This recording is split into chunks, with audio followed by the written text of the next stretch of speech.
on another planet or on the other side. This is Late Night in the Midlands, and I am Michael Vera, and I'd like to welcome all of you, wherever it is you may be around the globe. Folks, this broadcast is coming at you live from the capital city, Columbia, South Carolina, located on the east coast of the United States, where it's gotten a little cooler. That's why I'm a little more bundled here. Yeah, it got cold. It's going to get down to 30 degrees here. They're saying tonight it's been rainy for, I don't know, multiple days. And finally, the sun come out. Now it's going to be 30 degrees. So it is what it is, though.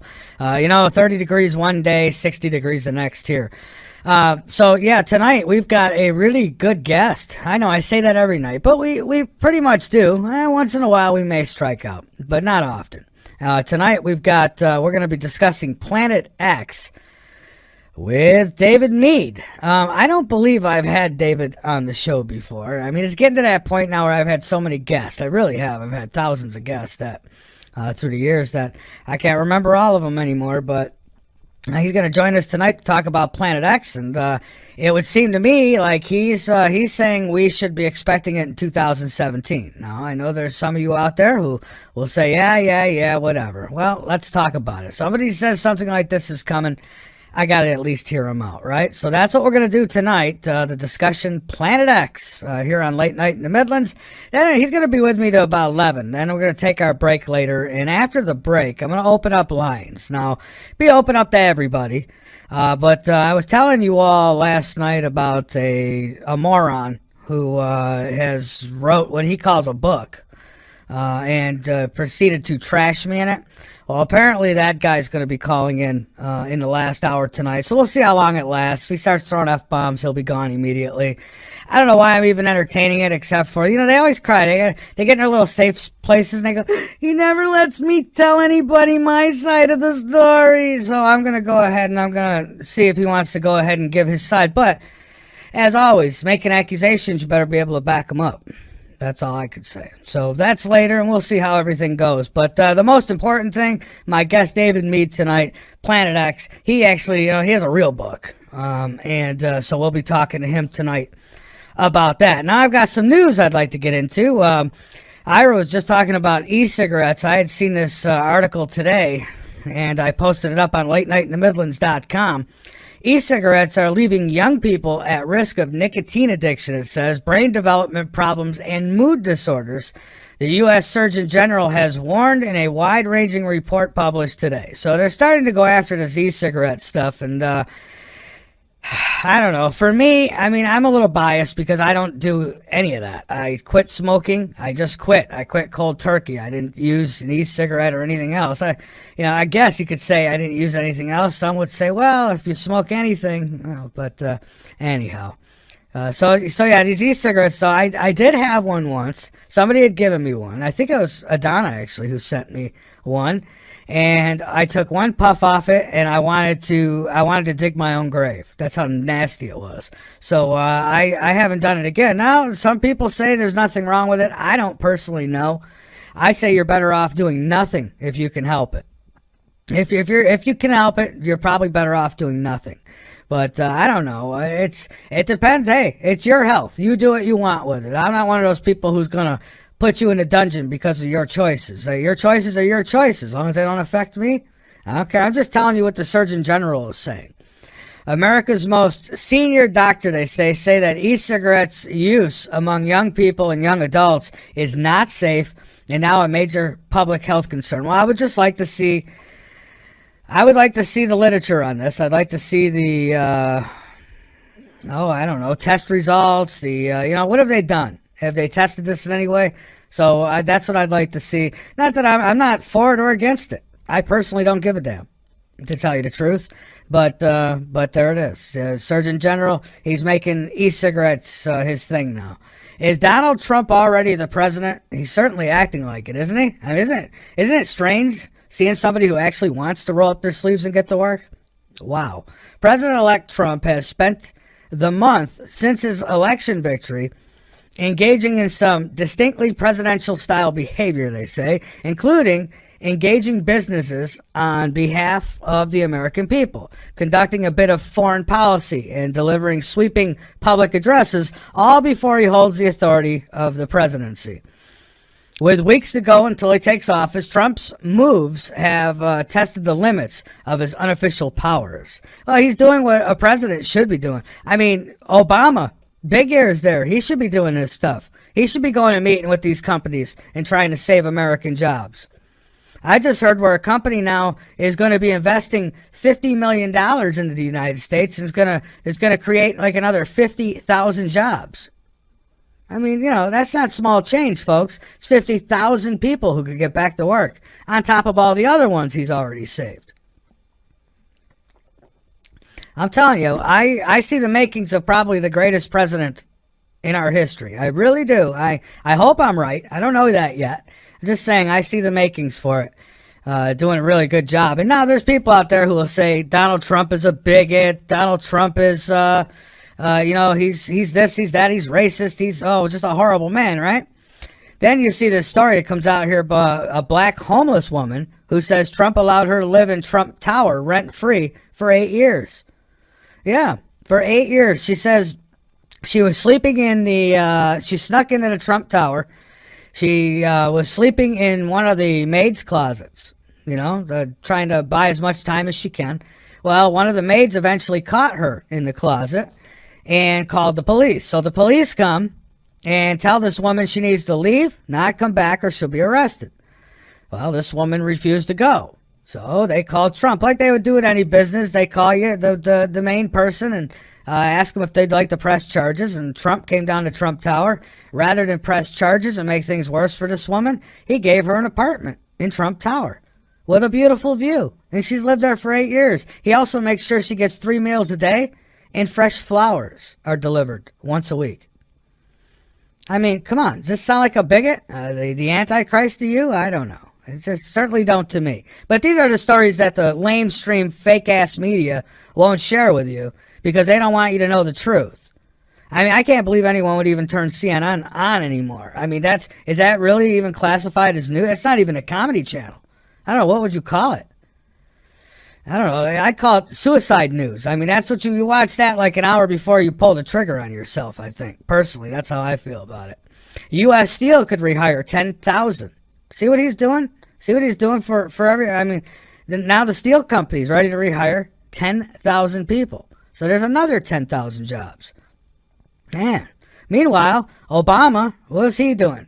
Going and playing golf on our dime.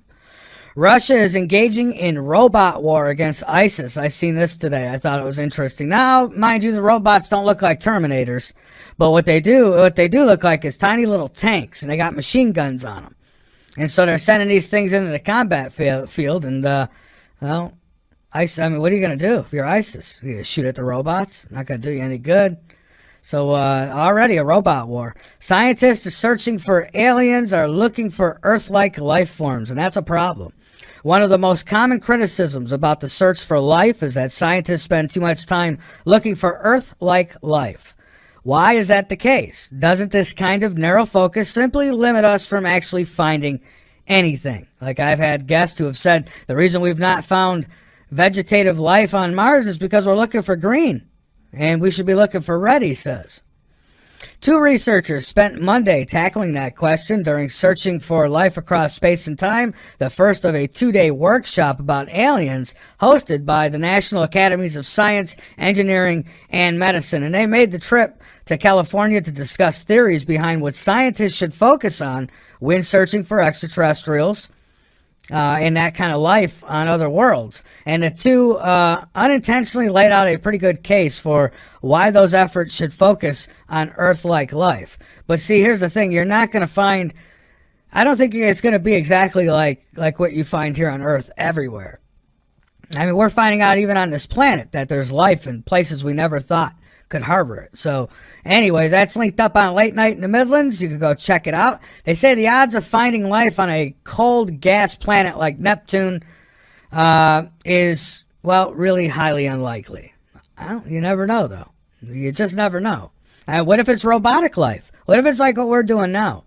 What if somebody built Terminators and those suckers have left the planet now and they're doing other things? So you never know what you might find.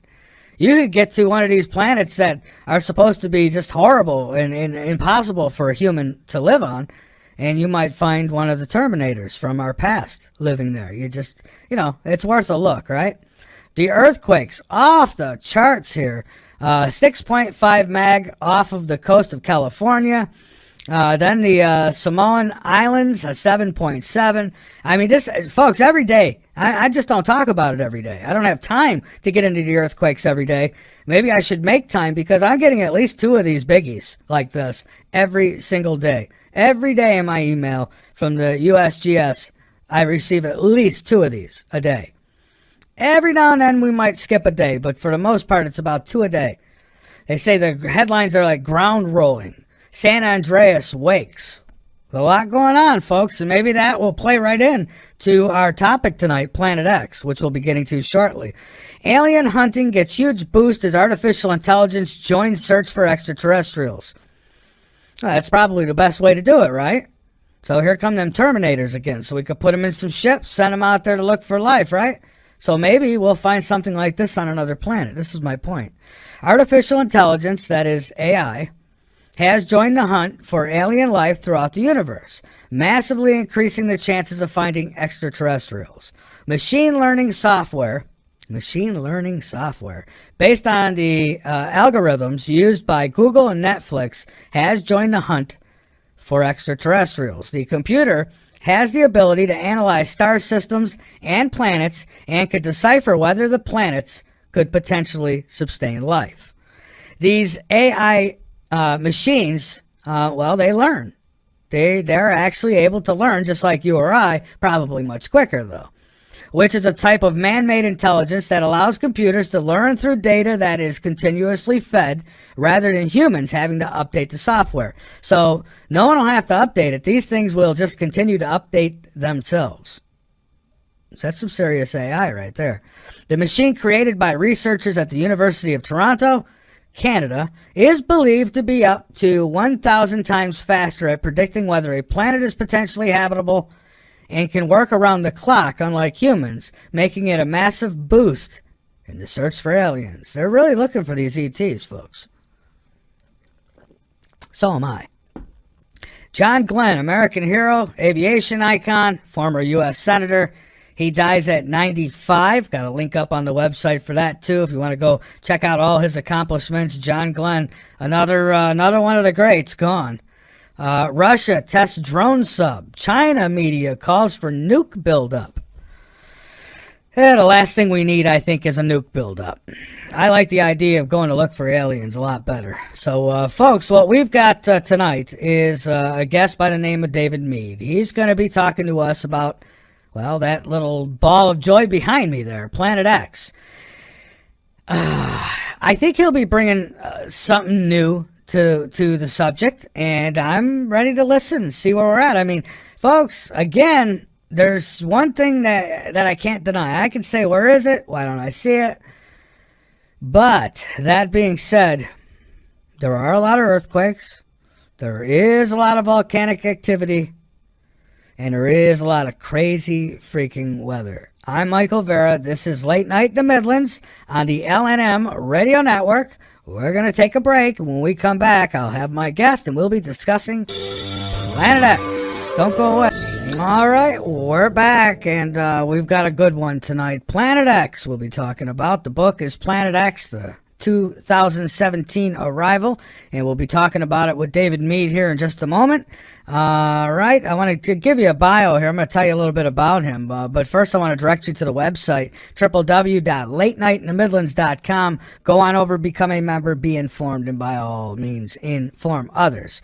And folks, I not kid you, before the show, I had a couple calls. One of those calls, not worth talking about, but the other, probably not worth it either, but I got a call from some guy who claimed he was from Target and says that I have to get my people to stop leaving cards. Soliciting's not allowed over there in Target. Now, I have news for this poor little geeky guy who called me.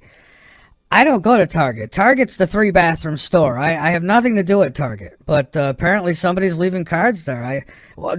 Finally somebody gets back to me about my cards. I was wondering if anybody was dropping them and picking them up and what have you. And well, apparently so. So they now the good people at Target, they need their safe place too, so they could cry about somebody leaving my cards in their store. I don't know. I really did. I received just before, probably about 12 minutes before I went on the air tonight. The guy, and then he tries over-talking me. I mean, come on.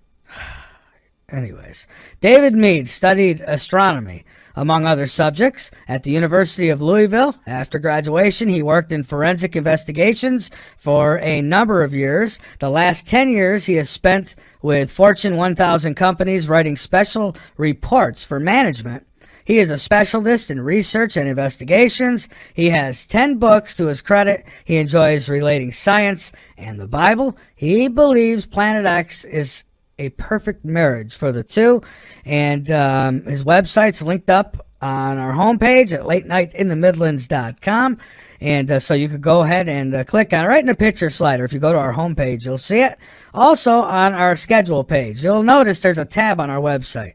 And if you drop that tab down, there's the schedule for the network, and then there's a special schedule for Late Night in the Midlands. And so that's the one you'd want. And his link is right in there.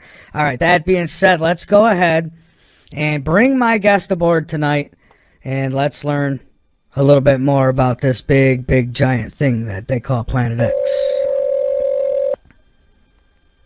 Should be good. Hello, good evening. Good evening. Is this David? Sure is. Hi, David. This is Michael Vera with Late Night in the Midlands, and I want to welcome you to the show and thank you for taking time out to be with us tonight. Sure, Michael. Good to hear from you. Oh, absolutely. An interesting topic, and I'm looking forward to getting into it. So I guess a place to start tonight would be your background and maybe a little bit into your journey leading up into Planet X. How does somebody get so interested in this that they kind of make it their life's work? Is that right? I mean, has it become something like that? Well, I'm semi-retired, and I've been involved in a service both to the federal government and to some multinational corporations, and I do some forensic consulting. But, I have a pension. I, do forensic consulting. I have a practice with a variety of large law firms.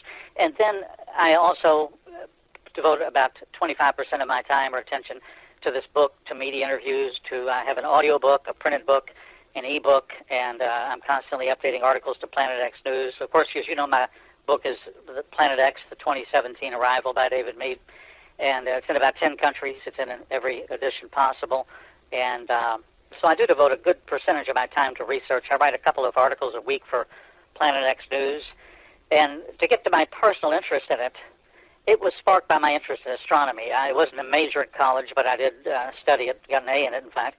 And I have a first-hand knowledge of the New World Order structure, and I'll get into that in a little bit. Okay. And I think it's very important for anyone who is studying this topic to first understand legends, covers, psyops, how the government intelligence agencies work, think, and operate, and how the geopolitical system is actually structured. And that way they're not going to have a lot of psychological blocks, and they'll have a lot of, I would say, greater understanding of how this entire scenario works. Going back, I received a photo, privy only to a few, from an astronomer friend in France. This had been taken from a multinational telescope on a remote mountain platform. And my interest was picked from that point, and it led me to astounding conclusions. So I guess the best thing to say is it led me, number one, to a review of the deep underground military base construction. That has drastically increased since the 1980s. And, of course, as you know, and I know you've had these interviews with John Moore and others before, yes, the government is seeking protection for its own against coronal mass ejections from the sun, asteroid impacts, catastrophic flooding. And that's the prime reason that the CIA has relocated their domestic division to Colorado, and the NSA has relocated a 1 million square foot database operation to Utah. Now, if I went through all these on a bullet point, talking point basis, and if this were a court case, I would say the circumstantial evidence alone would lead to a finding beyond a reasonable doubt that the Planet X system exists and is inbound. Hundreds of billions of dollars, in fact trillions of dollars, have been invested to protect the elite. I remember back in 2001, Donald Rumsfeld, the day before 9/11, said 2.2 or 3 trillion is missing from the Pentagon budget. Yeah. That's trillion. I don't know if you recall that, but 5 years later, it was 6.5 trillion. So that's all black ops. That's all DUMBs, deep underground military bases. That's what it's got to be. So probably every time the money turns out missing, because it's happened on several occasions, that's probably what they're doing with it then. They're using it for whatever it might be, black op projects, underground bases, that kind of thing. Precisely. Yeah. It's deductive logic. There's nothing else. You cannot money launder money in that range. You can't have it sitting in a bank in the Cayman Islands under a front company. Even the government doesn't have that capability to protect that much. So it had to be spent. And, we had the technology to build these deep underground military bases. Well, back in the 50s, they built the Greenbrier. I'm sure you're familiar with that in West Virginia. It was one of the first ones. And it could house about 1,000 people. It could basically house Congress. So yeah. Since then, though, just to give your readers or listeners a little background on Greenbrier, I think construction began in 1958. It was 113,000 square feet, and it was built 720 feet into the hillside under the West Virginia wing of the Greenbrier. And once completed in 61, it was maintained in readiness by a small group of government employees that worked undercover as Forsyth Associates. And this was a company supposedly hired by the resort for audiovisual support services. So they've got a 25-ton blast door. They've got decontamination chambers. They've got 18 dormitories, 1,100 people they can accommodate. They've got 14,000-gallon diesel fuel storage tanks. They've got a clinic with 12 hospital beds, a lab, pharmacy, ICU, cafeteria, and meeting rooms for the House and Senate and the Governor's Hall and what's called the Mountaineer Room. So this was one of the very first deep underground military bases that was built, and it remained classified until the 1990s when a journalist found out about it. They declassified it. For a while, they even allowed tours. But ever since then, they've proceeded with the same type of construction on a much higher level. You may well know and may have had as a guest Bob Evans. He has a lot of expertise in this area. And starting in the 1980s, they had the technology to, I believe, it was laser technology, a laser machine was patented. They had the ability to drill 7 miles per day, to tunnel 7 miles per day underground. So they were able to build these in 4 or 6 months, build 2 or 3 a year. Ooh, that's a lot of that's a lot of road. 7 miles. Oh, absolutely. A lot of them are built a mile or two underground. They're usually at least 4 cubic, miles in dimension, and they're mostly built out west under plateaus. They're scattered, and they're not generally, of course, built on coast. They're built in mountainous areas and under plateaus in the Midwest and so forth. I'd say Colorado probably has a larger number of these than any other state. And Colorado, that's where the New World Order headquarters basically is going to originate from. Colorado has, the most vast array outside the NSA probably of Craig computers underground of any alphabet agency.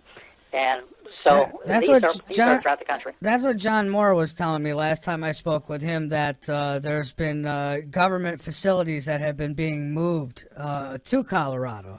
And I had at the time seen articles, but you had to look for them. They weren't out there in the mainstream. But there were articles, legitimate articles of certain branches that were getting moved there.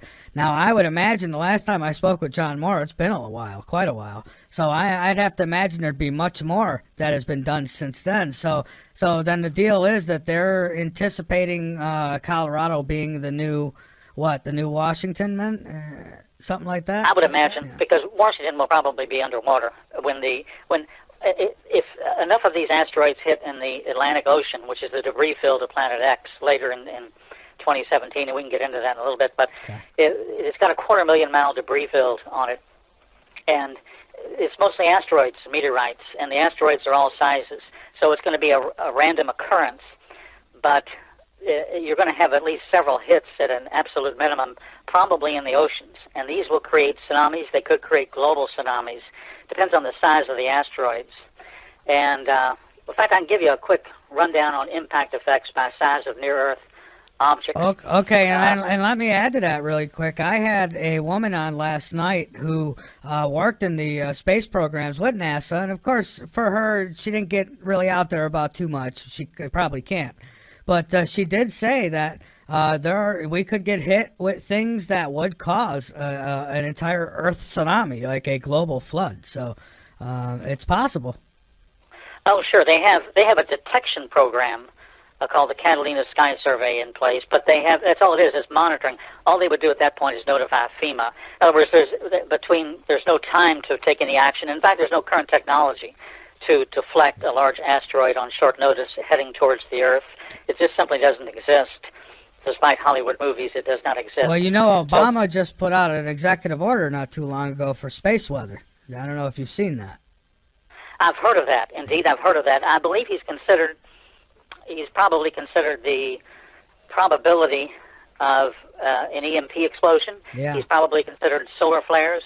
And solar flares will be one of the calling cards of Planet X. So he's probably considered all these factors in doing that particular executive order. I mean, these people are not stupid, but they're very covert. They're very deceptive. And that's why you have to read through what they've done. And you have to ask yourself, like you just did, why? Why did he issue that executive order? Why? Well, let's take a look. Why was a planetary protection exercise to prepare for a potential asteroid strike? Why did it just take place October 25th in El Segundo, California, according to the New York Times? It was a joint simulation by NASA's Jet Propulsion Lab and the Department of Energy National Lab. And they basically said it was to prepare for a potential asteroid strike. But again, in the same article in the New York Times, the scientists flatly admit they have no way of preventing such a disaster. There's 1 million asteroids that have the potential of hitting the Earth, and only 1% have been discovered. Now, one of my contacts in Jerusalem, Rabbi Matzayahu Glazerson, who's a world-renowned expert in the Torah codes, recently found evidence of a cataclysmic strike by Nibiru, or Planet X system, in the Jewish year 5777. Now, that's the Gregorian calendar equivalent of October to 2016 to October of 2017. And he also found evidence in a Bible matrix that the end of days may begin as soon as Hanukkah of 2016, which is the final week of this month. So you've got both Bible scholars and you've got scientists that are extremely concerned. Now, the average American, I think, not your listener, but the average American is under such mind control by about 50 hours of television every week. that you know what I'm saying? I do. I absolutely. Go ahead. Anyway, here, that's just a joke, but it's the truth. Here are the impact effects by size of near-Earth objects. Let me give you a quick rundown of bullet points, talking points. 75 meters would be equivalent to 100 megatons, and if it hits the ground, it creates a 1.5-kilometer crater. If it airbursts, it could destroy an area the size of cities such as Washington or Moscow. Then you go to 160 meters, that's 1,000 megatons. An ocean impact would produce a significant tsunami, capable, for example, of destroying the East Coast. A land impact would destroy a city the size of Tokyo. Go up to 350 meters, that's 10,000 megatons. That would destroy an area the size of a small state such as Delaware. You go to 700 meters, that's 100,000 megatons. That strike would destroy a state such as Virginia. If it hit the ocean, it would produce a 1,000-foot-high tsunami.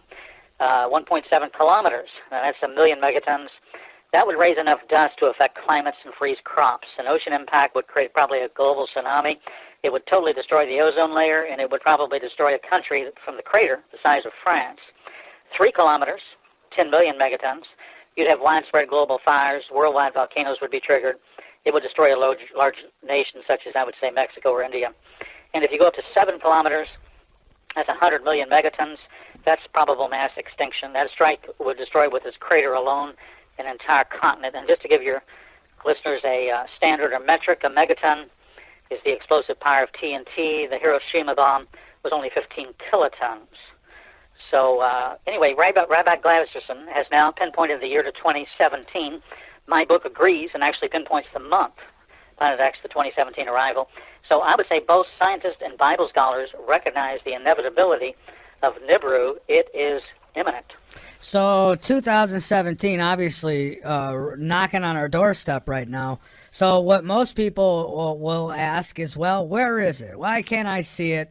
When can I see it? The obvious question. So what would you tell people as far as Planet X goes? I mean, when are we talking? I mean, I know it's difficult to put a date on it, but like 2017, is there a specific time that it will be here? We'll be able to see it in the sky, or no? Yes, absolutely. And okay. If Isaac Newton were alive today, he probably would be using if Sir Isaac Newton was alive, he would probably be using stellarium, you know, an astronomical program such as that, to determine the arrival date of Planet X. And I say that because it's in the book of Revelation. The Catholics call it the Apocalypse, the very final book of the Bible. And this book of the Bible has very high authority. It's not Nostradamus. It's not a psychic. It was dictated to the Apostle John on the Isle of Patmos about 2,000 years ago by none other than Jesus Christ himself, who is the Son of God. So you have this last chapter of the Bible coming from the highest authority. And so if you go to that, probably Isaac Newton would say, let's take a look at that, and let's see where John was when he wrote that. And in my book, and it's complicated, but I'll just go over it in brief talking points here, but you have to read it 2 or 3 times to fully comprehend it. But when John wrote that, he was on the earth between December of 2016 and October of 2017. He was on the earth viewing these events from our perspective at this exact time. Let me tell you this. According to an astronomy computer program, stellarium.org, on September 23rd, 2017, the moon will be in a position under the feet of Virgo, the Virgo constellation. The sun will be over the constellation, overlaying it in sunlight, clothed with the sun. That's Revelation 12:1-3. Jupiter will be between Virgo's legs with child, and Mercury, Mars, and Venus will be in alignment next to her head.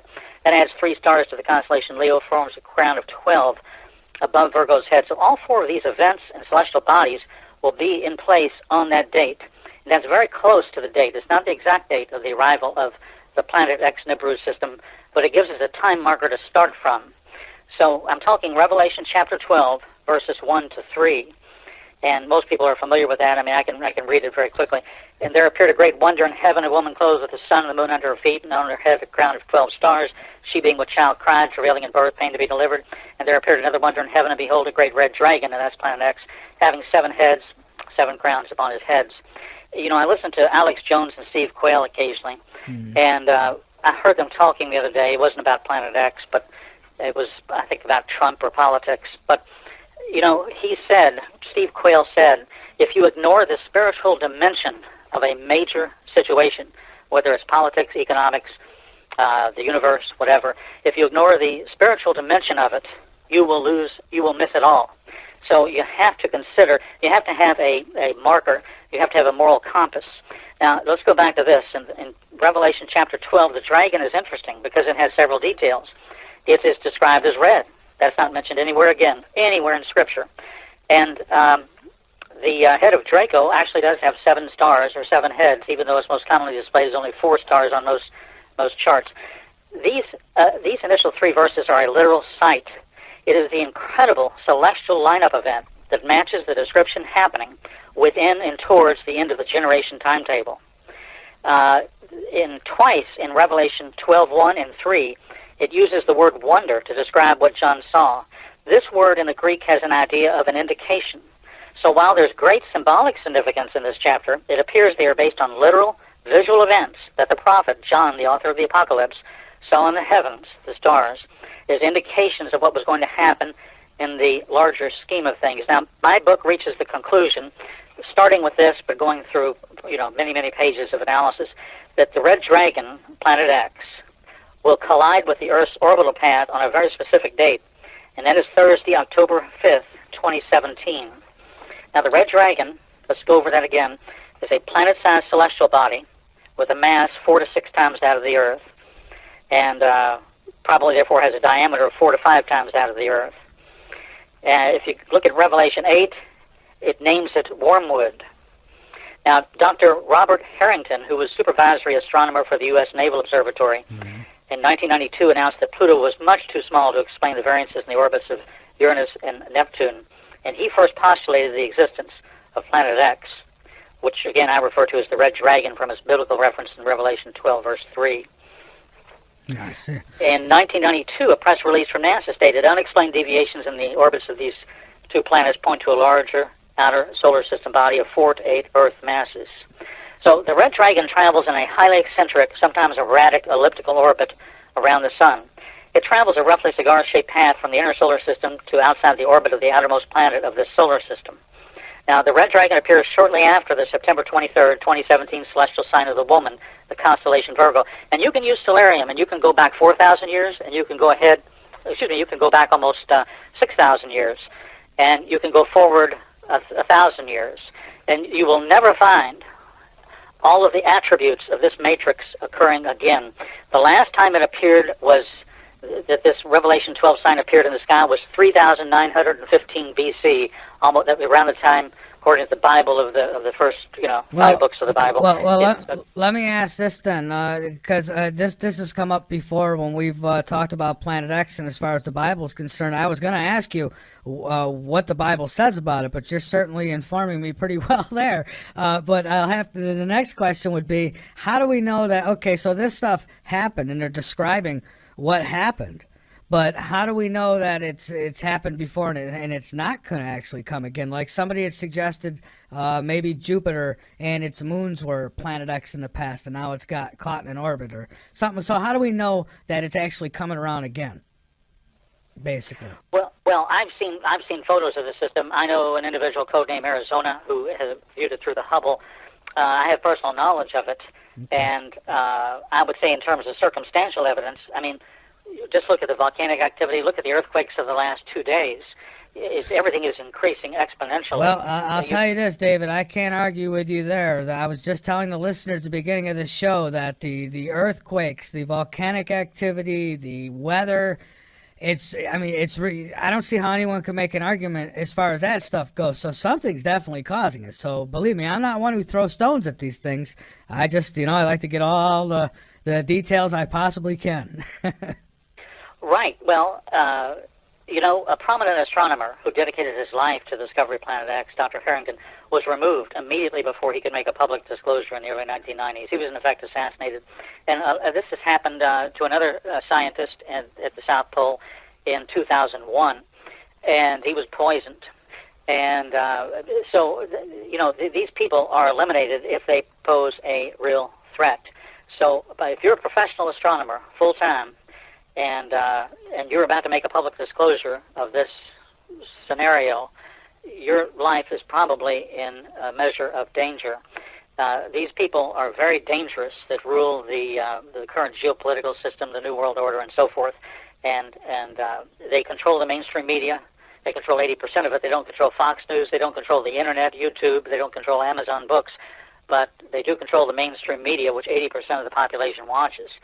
So that's why 80% of the population is going to be totally blindsided. But let's get back to your question.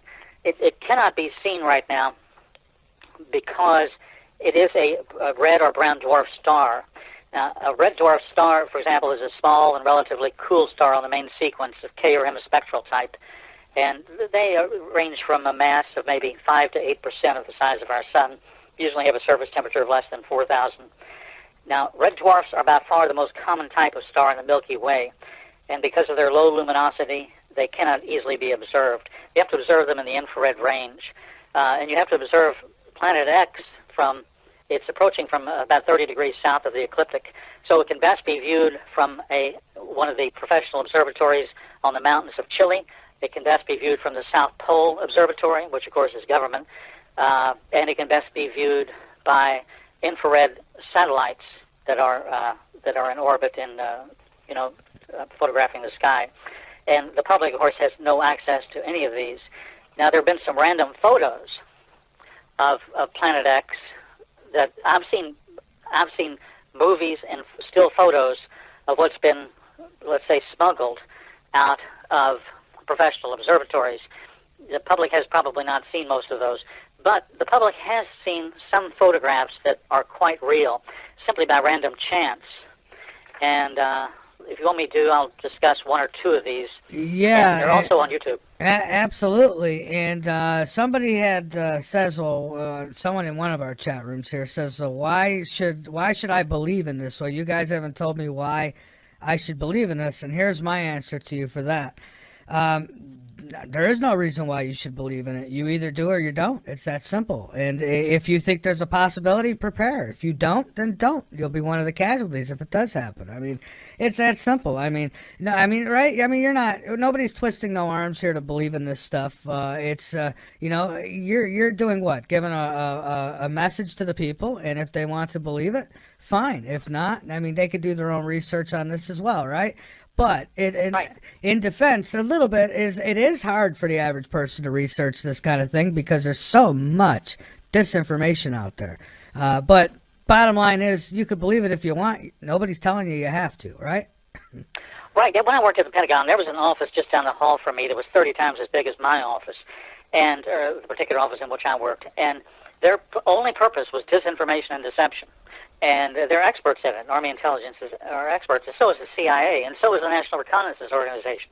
So, if you have to, I would tell a reader, or a listener rather, to you buy a good book on intelligence gathering and how to sift human and signal and image intelligence, the real from the false. And you have to learn how to think. Study the JFK assassination if you want to learn how to think. Watch Oliver Stone's movie on it, which was very accurate. I had a cousin living with him when he filmed that movie. Very, very accurate. Colonel X was Colonel Fletcher Prouty of the Pentagon. And I would say, with one exception, that movie is probably 100% truth. The one thing he did not disclose in the movie was he did disclose that there was a strategic mid-level, not top-level, but mid-level element in the CIA, in the Far East Division, or one division, let's say, which probably coordinated everything, and then everybody else was simply on a need-to-know basis. Now, who, though, started it? Who triggered it? Who had the real motive, means, and opportunity? That's the one thing the movie missed. I think Oliver Stone probably knows everything. He knows the answer. But Hollywood being Hollywood, and that's all I can say about it right now in public, but Hollywood being Hollywood, if you want to just think about that for 5 or 10 minutes, he probably could not disclose the actual originator or who triggered the conversation with the chief of counterintelligence at the CIA, who was basically the point man.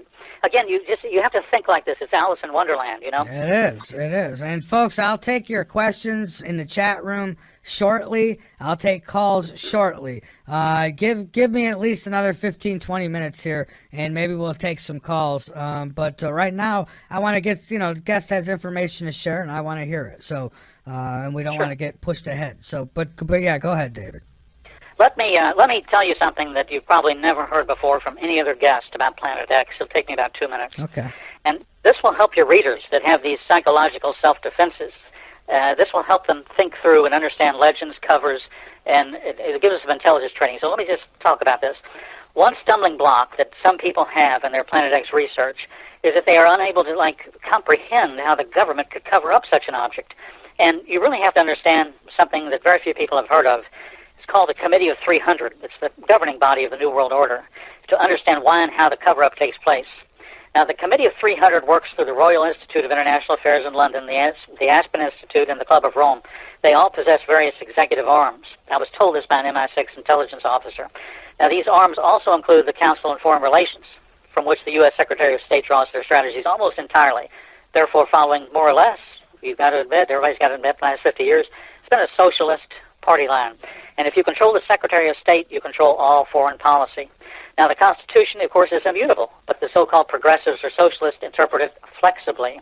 Therefore, the President can declare war without going through a 5-step constitutional required process. All he needs is a, quote, vote from the UN. So let's go back. Woodrow Wilson, he was a major leftist under whom the Federal Reserve was established. And before the Reserve and the graduated income tax, we had a $5 billion surplus through trade tariffs. Donald Trump knows this. Donald Trump knows everything. Both the Reserve and the income tax saw to it that the extreme opposite would occur. However, in leaving office, Wilson spoke a veiled statement acknowledging the presence of the Committee of 300. He said, and I'm quoting, "Some of the biggest men in the United States in the field of commerce and manufacturing are afraid of somebody, are afraid of something. They know that there is a power somewhere so organized, so subtle, so watchful, so interlocked, so pervasive, that they'd better not speak above their breath when they speak in condemnation of it." Now, the power Wilson was talking about is the Committee of 300, and Wilson knew he dare not mention it by name. When Mikhail Gorbachev, for example, announced in the United States a while back that he was forming a foundation or had just formed one, CNN was filming it, and guess what? Gorbachev plainly stated, "We have the approval of the Committee of 300." Now, that transcript was requested and was never acknowledged. But he had been at the very top of the elite's power structure. He knew it. Now, you wonder who's on this situation? The Committee of 300 includes many royal families of European heritage, as well as the Rothschilds and their U.S. proxies, the Rockefellers, worth in total, with interlocking directorates, probably over $11 trillion. Includes some very dangerous people. And I'll just give you an example, one isolated example, and Donald Trump used this in his election. He used part of it. He used 80% of it. I'm going to give you 100% of it. Donald Trump said, see, Donald Trump knows all of this. He doesn't name names like I'm about to, but here's how it works, because he's very smart. You can't. You're dealing with mostly a blue-collar, you're not dealing with, anyway. So what happened, in one specific example of how subtle this is, but how insidious it is David Rockefeller of the Trilateral Commission, and of one of the founders of the Council on Foreign Relations, and one of the main American participants and members of the steering committee of the Bilderbergers. And these are all arms of the executive arms of the Council of 300. He invited Bill Clinton in 1991 to a Bilderberg meeting. And 1 year later, Bill Clinton was president. David Rockefeller told him at the Bilderberg meeting, "We need the North American Free Trade Agreement." 1 year later, he was president, and 2 years after that, in 1994, he was signing NAFTA, which caused the loss of tens of millions of manufacturing and other jobs in the United States. And you say, why are they doing this? Well, they have two objectives. One is they want to destroy the Constitution, to destroy the United States, bring it in the New World Order fold. You have to destroy the Constitution. That takes a while. Number two, you have to destroy the middle class. So these people are highly dangerous. They're sociopaths. Now, the Committee of 300 is interested in the New World Order. It's interested in accomplishing this objective. They have a new spirituality. They call it New Age. They desire a single ruler of the world, global currency. I believe their thinking is quite flawed here, because they're also going to have to be subject to this man if he becomes all-powerful. Now, the only major country to actively resist the New World Order concept is Russia, which the group is actively and strategically plotting against. However, Russia is a world superpower, and Vladimir Putin is a very smart man.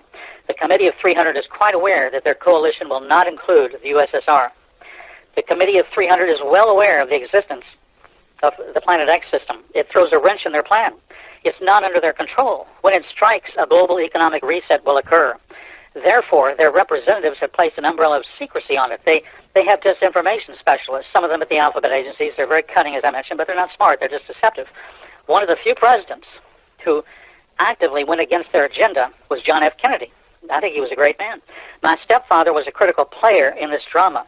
He was part of the autopsy team at Bethesda Naval Hospital. He told me within 48 hours of the autopsy, the entire medical team had been threatened and muzzled. He never spoke of it again. He was paid off with a pension, so were others. One man took an 8mm color of the autopsy, and he was going to release it and use it to get media exposure, and he was found dead of a suicide right before he retired.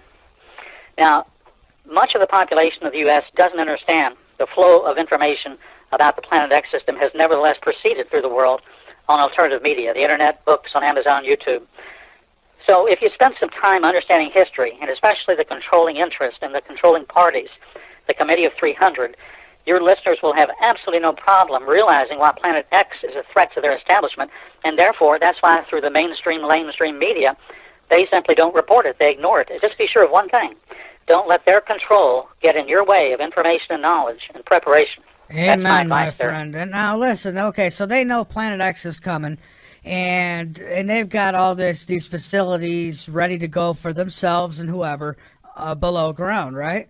What happens with all the nuclear power plants? I mean, do they plan on eventually coming back up? Because outside of them being in spacesuits, I don't know how they would, because once Planet X does its thing, I mean, we're going to have no power, and eventually you're going to have those nuclear power plants, and I think that might be worse than Planet X itself. Great point. Let me give you a briefing on that real quick. Okay, what if an X-60 solar flare leaps from the sun when Planet X approaches? The coronal mass ejection heads straight towards the Earth. What will happen? How much warning? Well, this type of event may be our first overt sign of the nearness of the approach of X. The CME is a slow-moving cloud of charged particles. It's accompanied, though, by an X-ray burst. Now, both will have devastating effects. The X-ray burst travels at the speed of light, and it would reach our surface in 8 minutes. You'd have disruption of satellites, probably cell phone reception. That would be, most people are going to be blindsided, but you'd have about a 3 to 4 day heads up there when that happens. Now, the X-rays would affect all Earth-orbiting satellites in line of sight, that hemisphere. GPS communications would go down, so would communication satellites. That would be your first warning, obvious signal. This would be a 1-2 punch. The second would be the CME arriving 3 to 4 days later that would cause transformers, which of course operate with copper wiring, to heat up, overload, and as design capacity is overloaded, of course, they burn up. So your question is, what happens to the 440 nuclear power reactors? Well, that's a $64,000 question. Most reactors, require electricity to operate the cooling system, so they have huge levels of radioactive fuel on site. Cooling on a continuous basis is the only way to prevent a meltdown. So here's an apocalyptic scenario right there. If the reactor cores are not continuously cooled, a catastrophic reactor core meltdown and fires and storage ponds for spent fuel rods is the imminent result. So, with a widespread grid collapse, in just hours after the backup generators fail or run short of fuel, the reactor cores melt down. With a couple days without electricity, the water bath over the spent fuel rods boils away. The stored fuel rods simply melt down and burn. Now, transformers are made to order and custom designed for each installation. They weigh up to 300 tons, cost more than $1 million. And there's currently a 3-year waiting list for a single transformer due to recent demand from China and India. Lead times have actually been larger. So you can grasp the implications of widespread transformer losses right there. All right. Yeah, well, people keep saying prepare, get ready, food, water, and I kind of rain on their parade a little bit, and I always say, okay, and what are you doing to prepare for the radiation? Because there's going to be a lot of it if something's not done about these. And I've had some tell me they're going to shut them down before it reaches that point. But at that point, that would be my red flag. I'd say, okay, they're shutting those suckers down. There's a reason for that.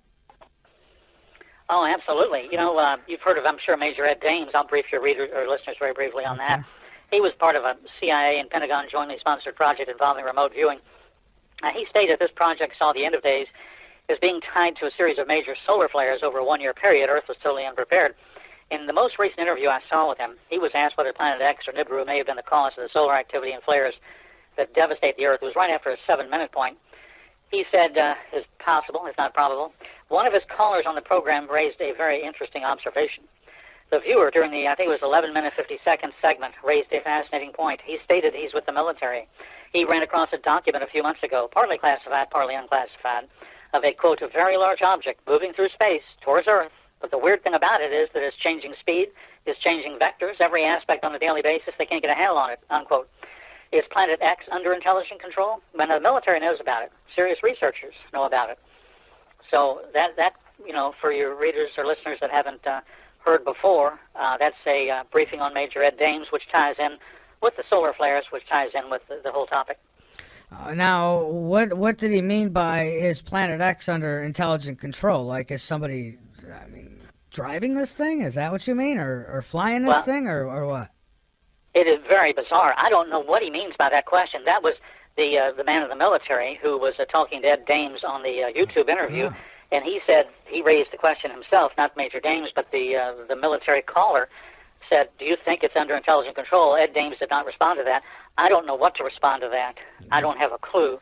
It's the whole situation is quite bizarre, but the military knows about it. Yeah, I wouldn't think that anybody would. Technology couldn't be that good, I don't think, where we could control a solar system. But then who knows? Now, do you see Planet X as the biblical fifth seal or sixth seal? I've had people say to me that it was the sixth seal, and it was they never told us the truth. I don't know. What do you think? Has the church been warned about this? Right. Well, I spoke with one of the largest Catholic radio channels a couple months ago, Tradcat Night, and they're familiar with it. And, well, the Vatican, let me talk about the Vatican a little bit. But let me first of all mention the sixth seal. The sixth seal, to sum up, in the sixth seal, the Scripture says there's a great earthquake, the sun became black as sackcloth of hair, and the moon became as blood. And notice, while the moon is blood red, this effect could be caused by the infrared light of a red dwarf star. But the Vatican is highly into this. It's in a very strange business. It owns a large binocular telescope in Arizona on Mount Graham. Again, why are these people spending billions of dollars? It's a near-infrared telescope. Isn't that strange? The cover story is that they're looking for, quote, extrasolar planets and advanced alien intelligence. The instrument is chilled to minus 351 Fahrenheit to allow it to conduct near-infrared observations, the only way you can see Planet X system. Planet X is, just to rebrief, it's a dwarf star, a binary twin to our sun, and can best be observed in the spectrum. So why, here's a big question, why all of this interest by the Vatican? What are they really interested in? So it was reported some years ago by Father Malachi, who's a Vatican insider, that he knew about an inbound planet which would cause the destruction of millions of people. He said it would look like a red cross in the sky when it appeared. He indicated it would appear between 2015 and 2025. He said the exact date is a secret hidden in the archives of the Vatican. They have one of the most amazing libraries in the world, other than the one in London. Father Malachi was a professor of paleontology at the Pontifical Biblical Institute, and he has criticized the Vatican for not releasing the full content of what's called the Third Secret of Fatima. The presumption is the Vatican doesn't want Catholics, a billion Catholics, to know the facts about wormwood, which is the Bible term for Planet X or Nibiru. Now, in an interview, I think, with Art Bell on national radio, Father Martin was asked why the Vatican was so deeply involved. He responded, because the mentality amongst those who are at the highest levels of Vatican administration and geopolitics know what's going on in space. They know what's approaching us. And another Vatican insider has stated that the Graham Observatory in Arizona is used to study anomalous celestial bodies approaching the Earth, and he compared it to what the CIA did with one of its secret eyes known as the twin to Hubble. It's called Skyhoe 12 or Keyhoe 12. And he stated that during an Alaskan radio telescope monitoring of a deep space probe called Silo, a photograph had been taken of a huge planet moving closer inbound to our system. That was way back in the mid-'90s.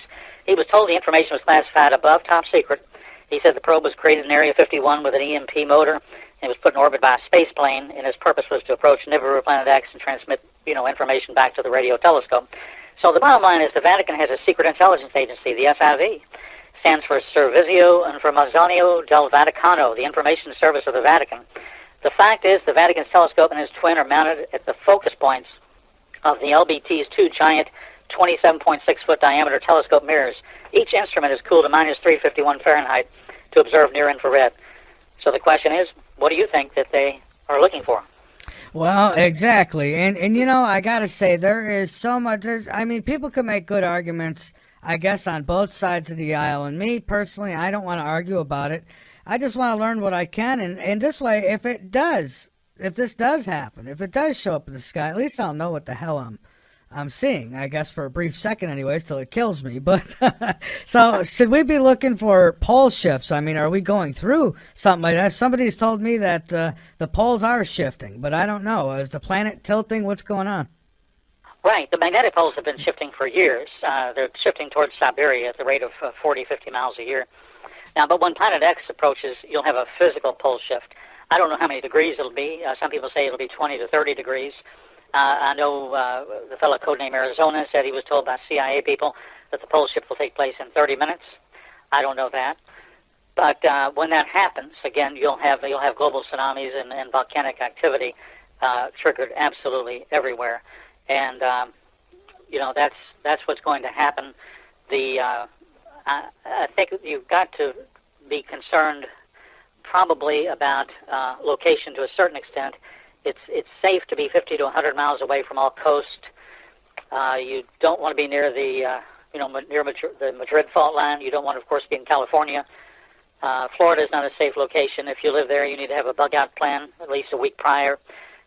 John MORE, the radio show host, whom I think you know and maybe have interviewed a couple times, he's up in the Ozarks, very safe up there. And he's interviewed a number of Navy personnel, and they've all been told there's going to be a rising ocean, live at least 100 miles inland. They were never told why, but this is why. And these are top Navy brass that had continuity of government, classifications that were given this level of debriefing when they left the service. So I would say that, if people ask why is Planet X not yet visible, why has no one ever seen it to this day, well, they have. They have. I've seen it. And how can people see it now? Is there a program or something that people could use to view? Well, there is a couple good videos on YouTube, only two that I've really been able to find that are absolutely verifiable. There's also a program. And let me see if I can find a note or two on it. Yeah, like where people can actually search space, whether it be through Google or something, and actually pinpoint this thing and maybe do their own research on it, each day seeing how much it's moved and that kind of thing. I think that would be great if we could do that. Now, I know at one point there was a big blackout with Google Sky, and well, some said it was because they were hiding Planet X, others say it was just part of the glitch or whatever, but I don't think it's blocked anymore from what I'm being told. So maybe there's a way to look out in space and actually see this thing. Yeah, the areas of the Dragon anomaly, if you want to call it that, have been covered or patched by Google Sky in the past. One of the ways to actually see what's behind this patched out area is to use SkyView by NASA. Now, SkyView is a virtual observatory on the net, and it generates images of any part of the sky from wavelengths of all regimes from radio to gamma, depending on filters. And when one views these images in various filters, you can see the actual color of this anomaly in Virgo is red. And it does look very menacing, as it appears to have a face like a dragon with two profound eyes. It's very intriguing and quite strange. I'll provide very briefly the right ascension and declination. And here it is. I'll speak slowly. Okay. So just cut and paste this coordinate as follows. 13 hours, 50 minutes, 44 seconds. And the declination is -8, 13 minutes, 59.7 seconds. So right ascension is the celestial equivalent of longitude, how far east or west. The starting point is, of course, the Royal Greenwich Observatory in London. Greenwich is at 0 degrees. With 24 hours in the full 360 of sky, each hour corresponds to 15 degrees of angular distance. In light degrees, each hour is split into 60 minutes, each minute into 60 seconds. In the sky, latitude is called declination, and by convention, the celestial equator has a declination of 0 degrees. North and south are marked with plus and minus, and they're marked into smaller units called minutes of arc and seconds of arc. So anyway, then on SkyView, just choose the IRAS, IRAS 100 micron telescope setting, and there you are. You've never seen an object quite like this one. All right, and that was 13 hours, 15 minutes, 45 seconds, right? And then it was... let me repeat. Yeah, I might have said that a little too fast. Close. 13 hours, 50 minutes, 50 minutes. Okay. 44 seconds. And the second coordinate is -8, 13 minutes, and 59.7 seconds. Okay. All right. Great. I hope everyone wrote that down. We'll check it out. And, yeah, so how close, and we've got to take a break here in a minute, and then I will get to listener questions, I promise. But how close is it? I mean, whereabouts is it in relation to our outer planets like Jupiter and that kind of thing? I mean, where would it be? Well, it's closer than Jupiter. It's much closer. I'll give you an example. A fellow named Glenn Vaughn, back in April of 2015, was flying down the Pacific side of Central America, sunset. And Professor Vaughn he produced a 20 megapixel raw file with a Sony digital camera of this image. He sent it in for analysis. And he had a very expensive camera. And using an analysis in Starry Night, the professional version, a field of view analysis was done. Mercury is above or superior conjunction with the sun. The object in the field of view, therefore, is not Mercury. Mercury doesn't have wings, as does this object.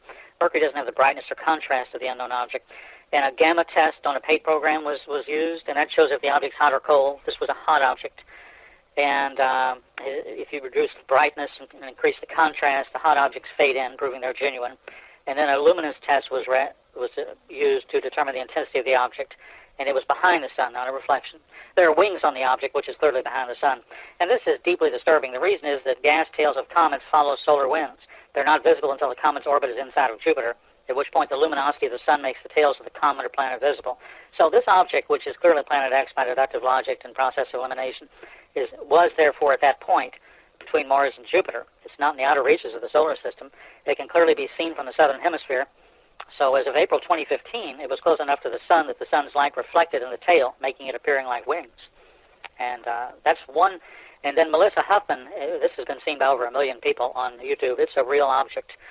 She filmed it at Sanibel Causeway, and she pans the sky.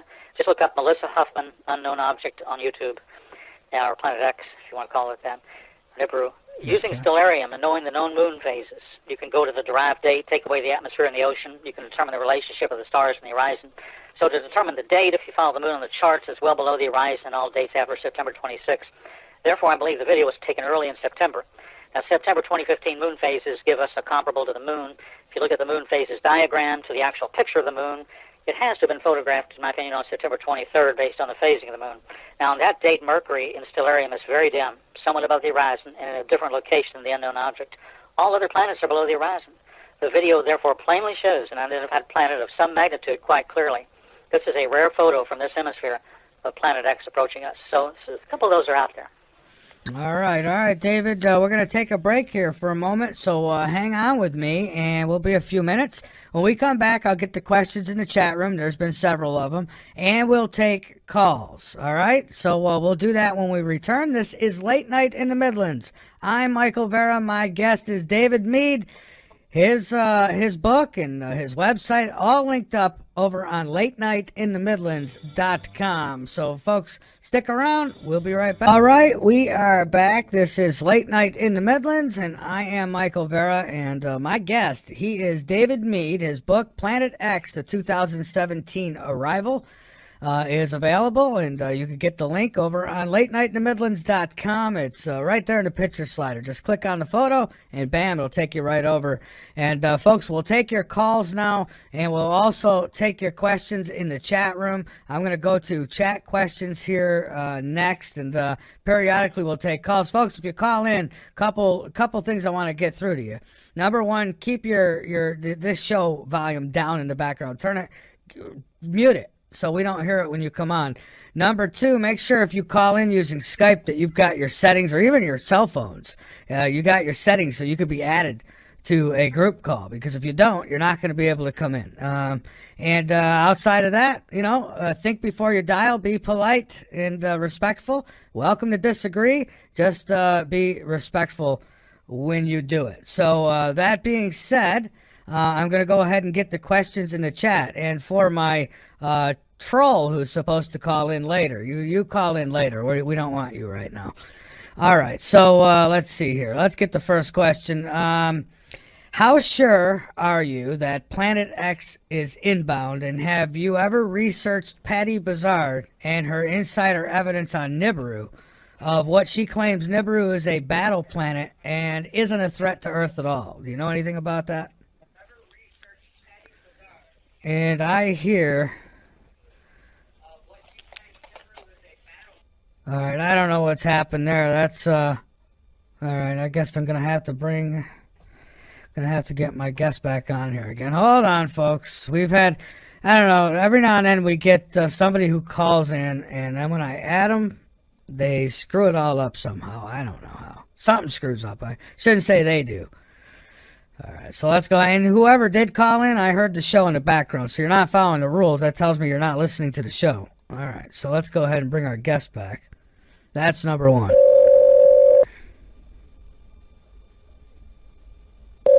Hello? Hello. We lost you there. Sorry about that.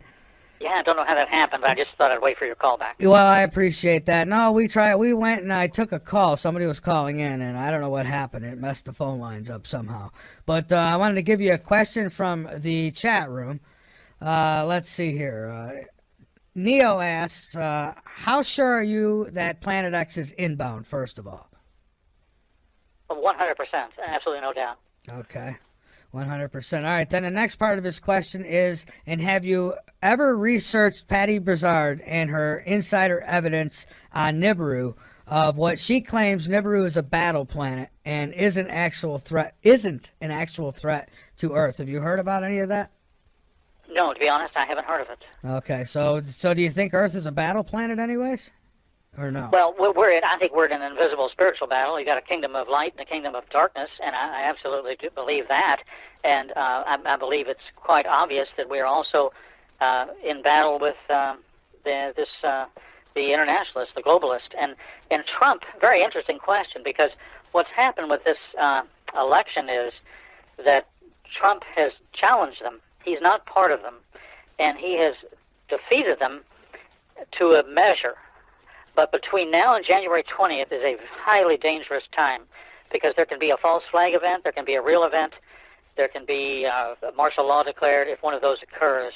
Yeah. So we'll just pray and hope that we make it to January 20th and he's able to assume office, because we're probably in the most dangerous period of America's history right now, I would say. Well, if something happens where he's unable to take office and the old world order maintains power, well, then I would say people better have a plan in order, because that's enough. All the evidence I would need that something really bad's coming down the pike.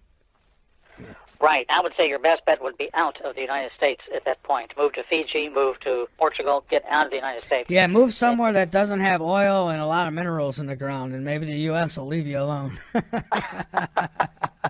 That's a very good point. Yeah.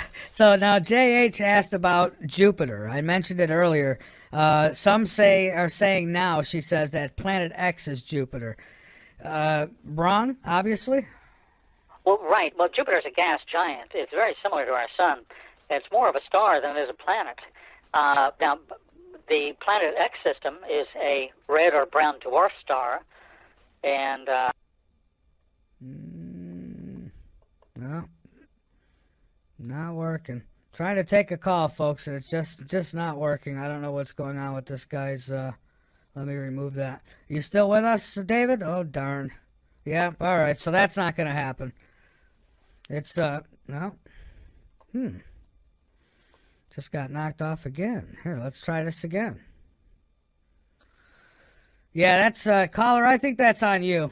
I don't think that you could be added to group calls or what have you, so I'm not going to try to take your call again, because it's messing us up. Here, let's see. Yeah, that's the right one. No? Oh, boy. All right, well, let's do it another way. Let's see. Maybe that's the intention.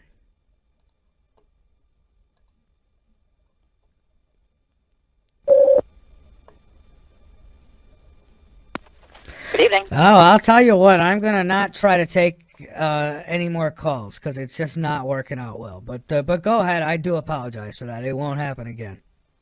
Oh, sure. Basically, I was just saying that the system consists of a dark star, smaller than our sun, 7 orbiting bodies, some smaller than our moon, a couple of them larger than our Earth. The dark star is called Nemesis, our planet X. The blue planet is called the blue Kachina in history, and the planet that's larger than the Earth that's orbiting the dark star is called Nibiru. It's also known as the planet of the crossing or the destroyer. There's another object, a gas giant. Some refer to it as Helion. And the Bible refers to the system as wormwood and also as the red dragon. And the former term is from the sixth seal section of Revelation. The latter is from Revelation chapter 12. So that's it. It's been discovered, tracked, and probed by scientists for the government. And those scientists who got too close to the truth, such as Harrington, were eliminated. And there are paid disinformants and trolls who try their best to debunk the topic on the Internet. And on the other hand, you have those making wild claims, such as about the system actually having inhabitants. This is all designed to keep the public confused. Okay. All right. And well, yeah, and they do a good job of that. Now, speaking of Jupiter, with all its moons, some say that, it could have been its own sun if it had ignited. All Planet X aside, do you think Jupiter was just that? I mean, you think it was supposed to be a sun and have it's like its own little solar system, though, isn't it? Right. It has, I believe, over 60 moons. And the dangerous thing about Jupiter, the area between Jupiter and Mars, is you have the asteroid belt. And as Planet X has passed through there, it's going to pick up even more debris in its debris field. And if it passes within 20-25 million miles of the Earth at its perihelion with our sun, you'll have anywhere from 4 to 8 weeks of major impact damage, and the traditional sources of funding, just have developed absolutely zero space defenses. So you'll have ground shock. You'll have a global catastrophe. The infrastructure will take a big hit from large impact, and the impact tsunami could produce a mile-high wave front that could travel up to 100 miles or more inland. And if you compare it to smaller instances, you have back in 1908 a huge explosion occurred above Tunguska, Siberia, and the cause was not a malfunctioning alien star cruiser, but it was a small asteroid or comet. And the blast had hundreds of times the force of the Hiroshima bomb. It devastated an area of several hundred square miles. If the explosion had occurred above London or Paris, the city would no longer exist. And they have determined, a researcher at the Sandia National Laboratory in New Mexico recently concluded the Tunguska object was only 30 meters across. Wow. Wow. All right. Well, we've got another question here. We actually got several of them. This one is from Mike, and he asks if you are familiar with bases within the mountains of western North Carolina. No, to be honest, I have not heard of that. It's possible. I don't have any doubt they're in almost every state. I believe there's over 130 of them in the United States. There's more than 1,400 deep underground military bases in the world. Norway has a huge one. Russia, Moscow, has major ones built into the side of mountains. China has ones capable of storing entire nuclear submarines and aircraft. So they're throughout the world. Okay, and Garrett has a question. He says, hello, first of all, David. And he asks, in your opinion, does the coming of Planet X in the near future mean a forced disclosure by Putin or Trump soon? Well, that's a very good question. I believe you've got two relatively honest people there. Surprisingly, Russia is much more open about this subject than the United States. Again, it's not part of this New World Order complex. You know why? Because their citizens don't have guns. Well, that's another reason. Yeah, and they can protect their citizens. They can protect 50% of their population. You've got 0% of the population. All you've got in the United States protected is the elite, the Congress. That's it. Yeah, that is it. And, you know, I don't know if they think that getting under the ground, I mean, really, how do you plan for something like this? So you do your best research if you're the government. You build these facilities under the ground. And I guess they think that they're going to survive. But, you know, I don't know, something like this, it tells me that this earth could be twisted and squished and pulled. And I don't know as though your chances are very good being within the earth either. I think right. I think tectonic plates will shift. I think 90% of these dumbs will prove faulty. Will prove death traps. Yeah, I would take my chances above ground, I think, first. Even with the radiation, the meteor rocks, and all the other good stuff that would come, it'd be better than being buried alive, I think. Right. And when a coronal mass ejection hits, the temperature will go to 130, 140 degrees. That's survivable. Yeah, I agree with you. All right. Next question here. Will the Anunnaki be on Planet X? So will there be this ET race coming with this system? Well, no, that's a myth, in my opinion. I mean, other people may believe it, and I respect their opinions, but I believe that's part of a ancient Sumerian myth. I don't believe there's actually any. It's not habitable. Okay, and then there's a follow-up with that. It says, now, he does not know about Nibiru and the Anunnaki, right? Well, you did mention Nibiru, but you said the Anunnaki, no. He says, going to destroy the Bible view if he does. So this is from a member in one of the other rooms, and so he's kind of challenging you on the whole Bible part of it. So in the Bible, does it talk about these Anunnaki coming with wormwood or what have you? No, not in the Judeo-Christian Bible. I hear there are other versions that are not the Bible per se, and maybe they talk about it. I don't know. But what I consider to be the real and valid Bible of the last 6,000 years, they don't. It isn't covered. Intelligent life on other planets is not mentioned. Okay. Another question here. Mentioning the up and down speed of the observed planet, does that suggest it to be an artificial planet created by ETs, or possible, again, the battle planets come up? So could there be, I guess in this system, could what's called Planet X or Nibiru, could it be kind of like I don't know, like the Death Star from Star Wars or something, and they're traveling? Well, that's a mystery, inside an enigma within a riddle. I don't know the answer to that. I don't know why the vectors are changing. That is so strange. I don't know. Yeah, I mean, how could anyone know? I mean, unless they're getting direct radio signals from them. I mean, but and something tells me they're not using radios. All right, another question here. Do you believe the government is, well, there was until somebody, okay, we got questions coming in like crazy here. All right, so do you believe the government is hiding it from us? Do you think a Fresnel lens could be used for it? Well, yes, the government's definitely hiding it, but do you think there's a lens, special lens that could be used to see it in real time? Well, you'd need to buy probably a $36,000 Meade 20-inch telescope to even have a chance of seeing it. It's unreachable for the average person. It's just not really feasible, particularly from this hemisphere. You'd have to have a good point of view from South America, from Chile probably, to have a chance to see it. All right. Let's see here. We've got another question. I was raised by a woman with Hopi heritage and grew up learning the story of the blue and red Kachina. It has nothing to do with Nibiru. Where did he get this idea? Well, near Arabi, Arizona, there's a petroglyph known as the Prophecy Rock, and it symbolizes many Hopi prophecies. And there is an ancient Hopi Indian prophecy that states when the blue star Kachina makes its appearance in the heavens, the fifth world will emerge. I don't know what that means, but I believe it's not far off. And but Nibiru will cause a major pole shift. It's underway. Tsunamis, volcanic eruptions, and earthquakes all herald its approach. It fulfills most of the tragedies in the Book of Revelation, all the trumpet judgments, most of the bold judgments. And right now, insiders can see the incoming system with their telescopes. It really cannot be hidden, any longer. All right, and well, folks want to know what they can expect from it. Like when this finally happens, and there's no denying, there it is.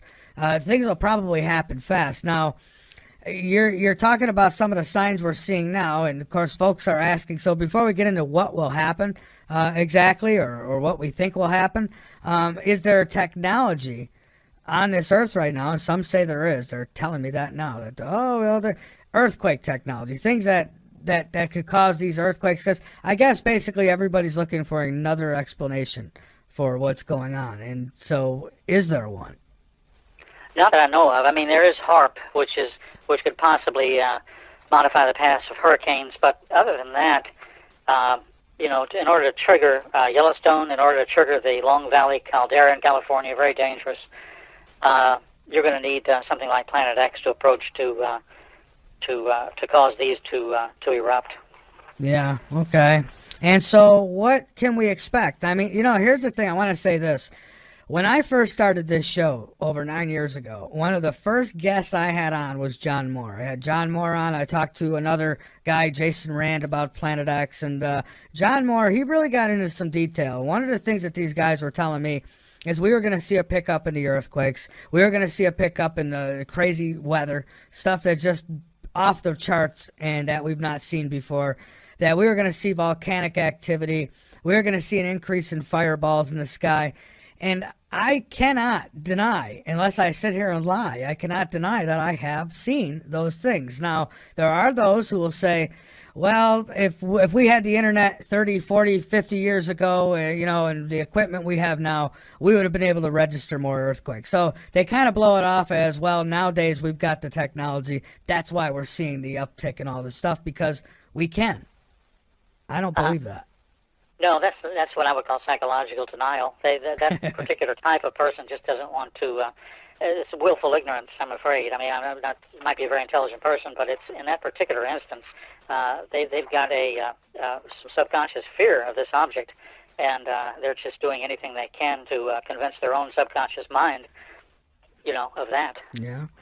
All right, and a question here from one of our listeners: does it have anything to do with the rings or rainbows around the sun that's been in the skies? That's one area I have not investigated, studied, or researched. I would guess if we're seeing rainbows around the sun or the moon from Earth, I think you could probably tote that off as atmosphere causing that, right? I would think, because of the water in the atmosphere. That's something in the upper atmosphere. It's not. Yeah, absolutely. Yeah, that's what I would think. Okay. Well, listen, what I'd like to do, I know we've only got you till 11, so what I would like to do is give you the floor to get out anything else that you'd like, and I thank you for joining me here, and I hope we could do this again soon. I mean, there's just so much more that needs to be talked about this. Right. I guess I could, to recap a few different things. Let's see. So my book, Planet X 2017 Arrival, just to summarize or synopsize, it's about the preeminent events of this century.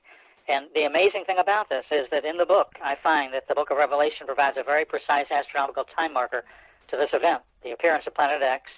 And this appearance precedes the biblical sixth seal by just a matter of weeks. The book, chapter by chapter, goes into the scientific basis for the event, its precise timing.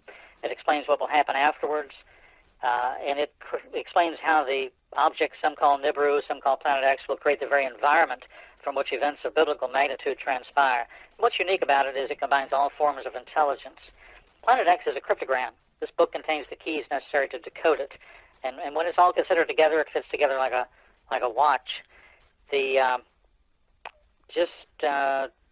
I would say that could it be that government insiders from NASA, DOD, and the CIA know that 2/3 or half of the population of the planet could perish during the coming pole shift by the passage of Planet X?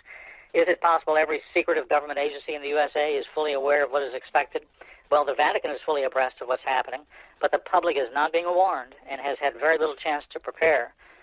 So, is the pole shift partly responsible for the earthquakes? Another listener has asked that question. You mentioned pole shift, and I thought it'd be a great time to throw it in there. Oh, absolutely. That the pole shift will create major earthquake and volcanic activity. The Hawaiian Shelf, that will probably create a 600-foot tsunami heading towards California, Oregon, and Washington. You'll have that's when the shit will hit the fan, as they say. So, you know, at that point, you'll have the worst effects of the entire scenario. All right, and people could get the book at your website, and where else? Well, at my website, writerswebservices.com. Just enter maybe on Google, Planet X, the 2017 Arrival by David Mead. And also on Amazon.com. Look under Kindle eBooks. It's available in print, audio, ebook format. It's available on Kobo in Canada and UK. It's available in Australia. It's available in about 10 countries on Amazon, Barnes & Noble, and other platforms. It's available in iTunes. And so it's available on many platforms in at least a dozen countries, from print to ebook and audio. All right. Well, listen, David, I thank you so much for being here tonight, and I look forward to talking to you again in the near future. Thank you. Thank you. Have a good evening. All right. You too, my friend. All right, folks. So there goes David Mead. He's linked up. And, folks, this conversation is not going to end yet. I've got popping up here next with me will be Peter Kling. We're going to continue this conversation of Planet X, and I got to take a break here in a minute. And also, listen, I don't do this, okay? But also, I can't even call him a gentleman. I mean, I just downright don't like the guy.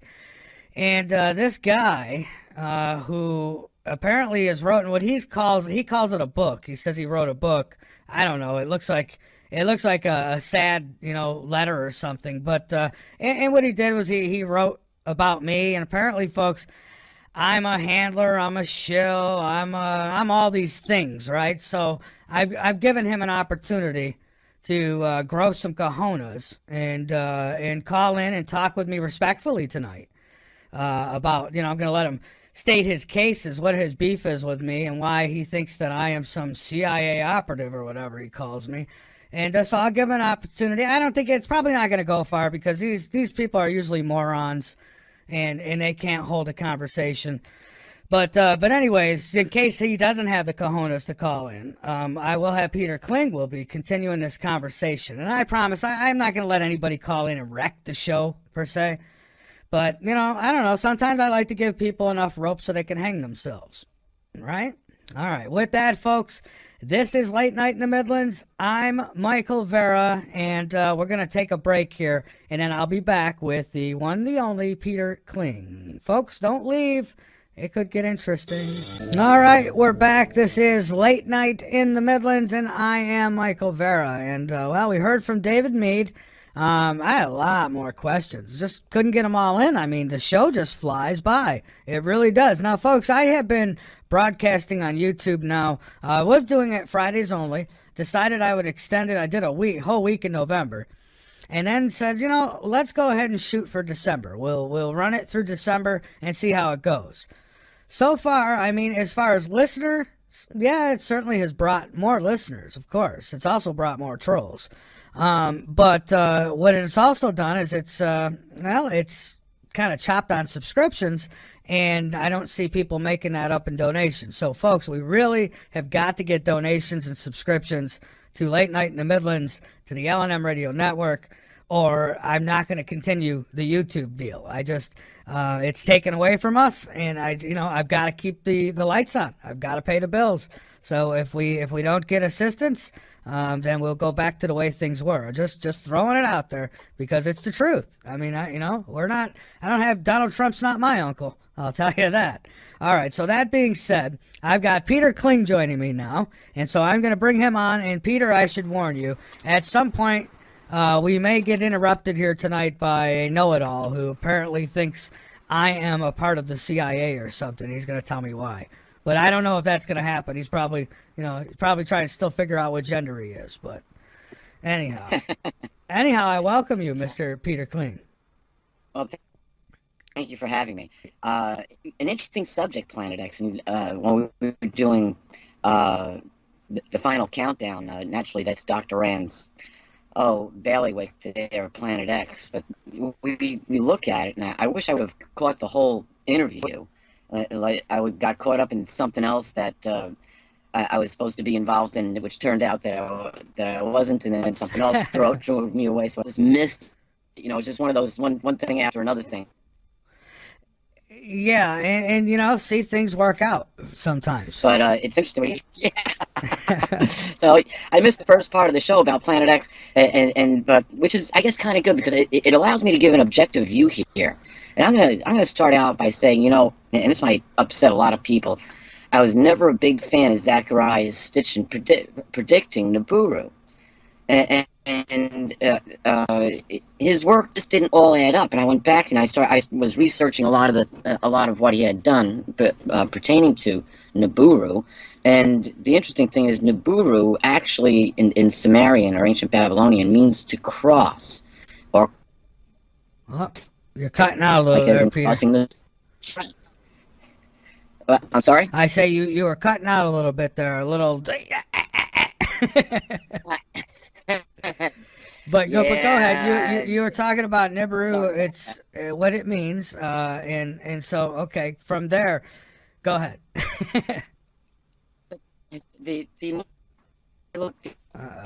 And the more research I definitely did, there's something out there, and exactly what it is we don't know, or at least we're not being told, and it ties in exactly with the end time prophecies.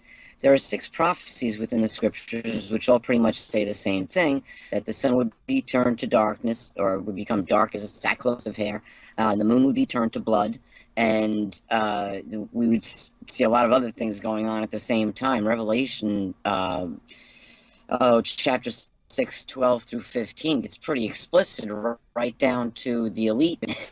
So, the kings of the world and the military commanders seeking shelter underground. So, Peter, are you saying that you don't believe Planet X is going to come, or are you saying that not quite what we think? Well, it may not be what we think it is. Here's you go back and you start looking for telltales in history. I think Nibiru's a ship myself, but that's just me. Well, let's look at the evidence, okay? Let's look at the evidence. And you say, okay, what evidence is there? If Planet X is what caused the sun to go dark in the 9th plague of Exodus, one would think that more than just the sun was darkened for 3 days, and the scriptures only talk about how gloomy it was, and except the nation of Israel that lived in Giza and near the Great Pyramid had illumination in their homes. Interesting, but it doesn't say anything about earthquakes. Doesn't say anything about coastal events, tidal waves. But the Coburn Bible does, and the part of the Chinese history. We had a guest on a couple of years ago, William, I forget his last name, but he had done a whole bunch of research into what the Chinese actually recorded during this same time period, which is about 3,600 years ago. I remember that. And he brought up. I found it fascinating. Yeah, he brought up stuff that was older than what anybody thought. I mean, we're going back, right? I mean, this is the guy. Was this the guy with the Coburn Bible? And there's something even older than that, wasn't it? Yeah, it was Chinese documents that he had found, where they had documented tidal waves and coastal events. Well, there's these 3 things which happen at the same time, all recorded in by different civilizations. One gets recorded in the Bible in Exodus. So wait a minute, now you got 3 different correlations here with earthquakes in the Coburn Bible and coastal events, and the Chinese saying that they had earthquakes and coastal events, tidal waves. And here the sun gets darkened for 3 days. Now let's go back to the Exodus. The 10th plague involves an alien creature, the destroying angel or the destroyer, depending on which Bible you use. It's different translations will use the word differently. Like one entity, an alien entity, a supernatural and interdimensional, wiped out the firstborn of Egypt and any of those who did not have the Passover lamb, or the blood of the lamb put on the doorpost and lintel. So any household that did not have that sign, the firstborn was struck dead, and that included the firstborn of the animals. So it's interesting that one entity was pretty busy to do all that damage in one night. Well, I'll say this. This is what I was telling my guest tonight. Despite whether I want to believe that there's something out there that's interfering with the Earth, the one thing I can't do is deny that the earthquakes, the volcanic activity, the weather has gone bat crazy. Matter of fact, a lot of the people have. Oh, you're cutting out again, Peter. Now, there you are. Well, okay, glad I'm back here. The interest, for some reason, I don't know what it is, but around this time of evening, I have a problem with the internet. Don't know what it is. Well, they handed over control to others. So, but I don't think they've actually taken control of it yet, right? Taking control of the internet. They hand it over to the UN or factions within. But anyways, that's another show. Yeah, absolutely. I just hope that this continues. Well, that this clears up, I should say. But anyway, where we were was with this Nibiru, or however you want to put it, this possibility of this thing coming in, and could it have been here 3,600 years ago at the time of the Exodus? Now, when we look at that last event, that was it. Pharaoh said, "Get out of my country," and the Israelites left, and they get to the Red Sea, and Pharaoh changes his mind, and he says, "Hey, wait a minute, we got to go catch these guys," and and they pursue them with their army. And Moses is given the command to part the sea. Now, the place that they crossed is not Reed Sea. It's actually a portion of the Red Sea in the northern section of the sea, where the sea actually shallower, about 50 feet. Now, the interesting thing, when we read the account, it says that when Pharaoh's armies tried to recapture the Israelites, a pillar of light or fire stopped them from their pursuit. And meanwhile, the Israelites camped out in the floor of the Dead Sea overnight, and then in the morning they went on their way. And when Pharaoh's army came in to chase after them, the walls of water collapsed on them and wiped them out. And people might say, oh, that's just a nice Bible story, except that you can go back. As a matter of fact, National Geographic, oh, geez, it's got to be almost 20 years ago, had a whole article on this. I'm sure you can find it online. You can even see on Google Maps, when you go over to this portion of the Red Sea, where it gets shallower. And it's just this one little stretch. Well, that might have put down that area. There you are, Peter. Hang on one moment. I think this is the call I've been expecting. Oh, this is the call you're expecting, Mike. Oh, good. Well, hello there. How are you tonight? How's it going, Mike? Oh, it's going great. It's going great. How's the book? The book is done. 116-page document. I finished it, and I sent it to Dr. Horowitz many months ago, and he didn't receive it. That upsets you, or I mean, are you angry? Well, it kind of confuses me a little because it was scanned into his mailbox at 3:05 p.m. May the 6th. I believe that was a Wednesday. So I don't know about you, but I'm thinking it was intercepted. What do you think? Me, I'm not the postman, so I could care less when you sent it or whether he received it or not. I'm not saying whether I don't know whether you care or not. I'm just saying, what do you think? Do you think it was intercepted, Mike? By who? Does that usually happen? Where you send something out and then it disappears, it magically disappears? By who? What are you talking about? Not, right? Well, can you answer the question? By who? I asked. Who intercepted? By who? Well, I mean, I think Sherry Kane intercepted it. Sherry Kane is Dr. Horowitz's other half. She doesn't have to intercept. She goes and checks the mail. They live together. What are you talking about? Yeah, well, if she went to check, then why wouldn't he end up with why wouldn't he have the document in his hand right now? Well, how do we know we don't? I don't know. I don't live in their house. How do I know?